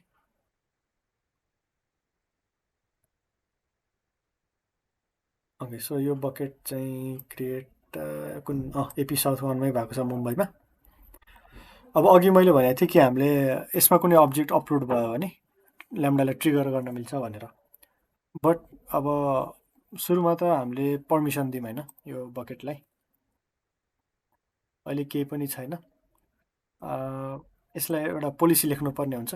यो पोलिसी आफूले लेख्नुभन्दा चाहिँ च्याट जिपिटीले लेख्न लाउँदा अझै बेटर हुन्छ। यसले सजिलो चाहिँ बनाइदिन्छ हामीलाई। वा अब डकुमेन्टेसन हेरेर आफैले लेख्दा पनि हुन्छ, बट यो एकदम सिम्पल टास्क हो। सो म एउटा प्रम्प्ट दिन्छु, I need an S3 bucket policy that allows this bucket to trigger a lambda function. अब यो ल्याम्डा फङ्सन र S3 चिनाउनु चाहिँ यसमा ARN भन्ने नम्बर हुन्छ। सो यसलाई म ARN अफ S3 भनेर दिएँ।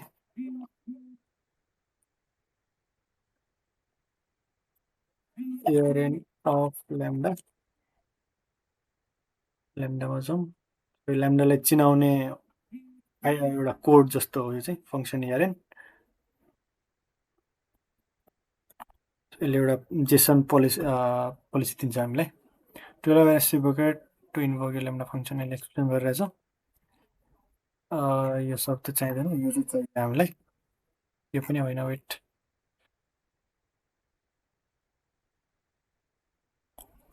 Okay, only need if read write भनिरहेछ, but let's add.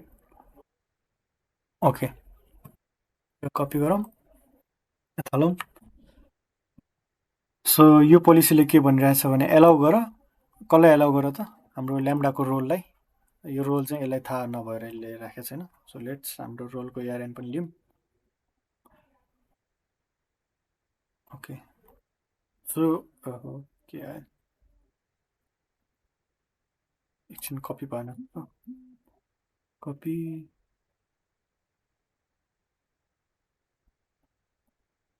Okay, so यो रोललाई एलाउ गर।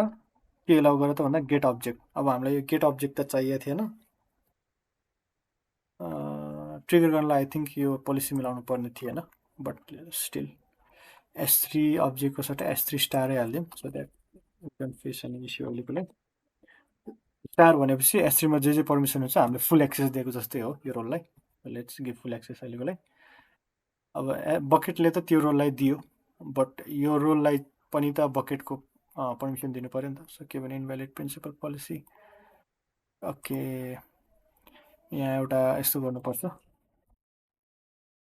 यो दुईटा हाल्नुपर्छ, एउटा बकेट लेभल, अर्को अब्जेक्ट लेभल। यो स्टार चाहिँ बकेट लेभल भयो।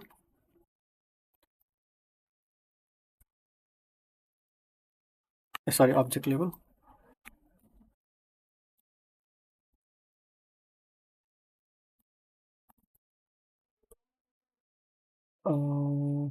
ओके, एउटा यो छ, यहाँ दुईटा भयो रहेछ। अब ठिक छ।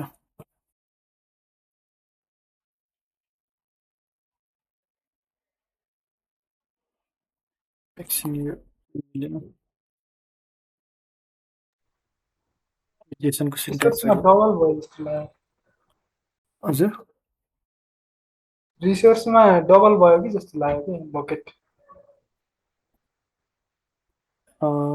डबल होइन, यो बकेट लेभलको भयो, यो चाहिँ अब्जेक्ट बकेटभित्रको अब्जेक्ट लेभल हो। त्यो दुइटै हाल्नुपर्छ। हाल्न चाहिँ इनभ्यालिड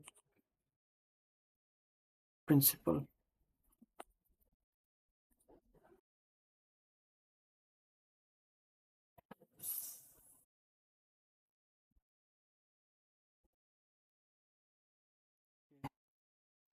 यो हालौँ। अर्को सर्भिस रोल, ल्याम्डाको सर्भिस रोल यही नै हो। मैले अर्को ल्याम्डा त पाइनँ।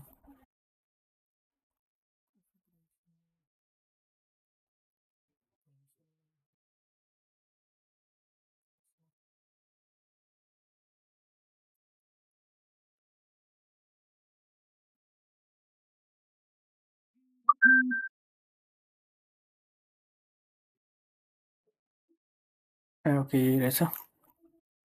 सेभ गर्दा ल अब चाहिँ मिल्यो। अब पोलिसी, बकेटको पोलिसी त हामीले मिलायौँ, बट यो रोललाई पनि त S3 को पर्मिसन चाहियो। अब हामीले आफैले भर्खरै लेखे जसरी नै एउटा पोलिसी लेखेर त्यो बकेटमा मात्रै पर्मिसन पनि दिन मिल्थ्यो, बट अब म अलिक चाँडो गर्ने हिसाबले चाहिँ मैले सबै बकेटलाई पर्मिसन दिएँ। अहिले यो अकाउन्टमा अरू बकेटै छैन, सो S3 फुल एक्सेस दिएँ। सो अब दुइटै साइडबाट पर्मिसनहरू मिलिसकेको छ। अब चाहिँ ट्रिगर हालौँ है त। सो ट्रिगर चाहिँ के गर्नु पर्यो, यो बकेटमा कुनै पनि अब्जेक्ट आउँदाखेरि एउटा ल्याम्डामा ल मेरोमा अब्जेक्ट आएको छ, अब चाहिँ कोड रन गर है भनेर नोटिफिकेसन पठाउनु पर्यो। त्यो गर्नुको लागि प्रपर्टिजमा जाने, अनि यहाँ तल एउटा इभेन्ट नोटिफिकेसन भन्ने हुन्छ। So create event notification. कस्तो खालको इभेन्ट नोटिफिकेसन, अब यहाँ डिफ्रेन्ट इभेन्ट्सहरू छ। हामीलाई चाहिँ एउटा अब्जेक्ट अपलोड भयो भने चाहिएको छ।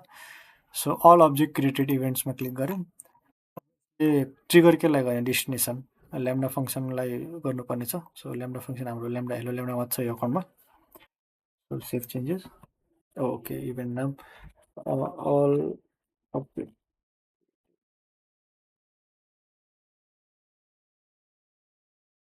ओके।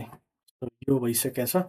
अब हामीले ट्रिगर हाल्यौँ नि त बकेटको थ्रुबाट। सो यदि हामीले यसमा यता गएर रिफ्रेस गऱ्यो भने हाम्रो एउटा ट्रिगर देखाउनु पर्छ। यता चाहिँ S3 बकेट आएको हुनुपर्छ।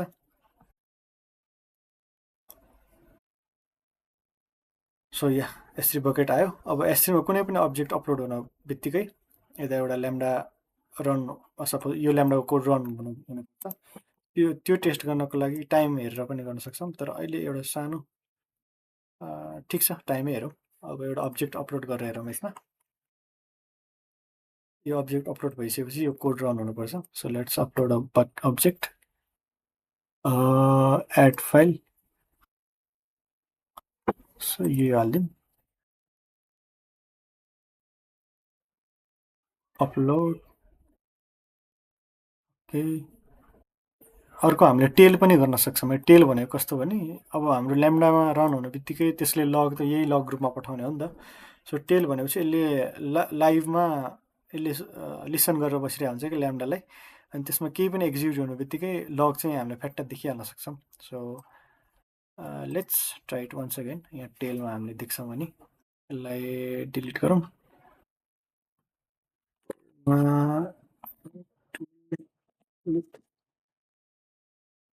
ओके, फेरि अपलोड गरौँ। यहाँ टेलिङ अन छ। So upload, add file, upload. Upload भएपछि आउनुपर्छ। एज फार एज हाम्रो सेटअप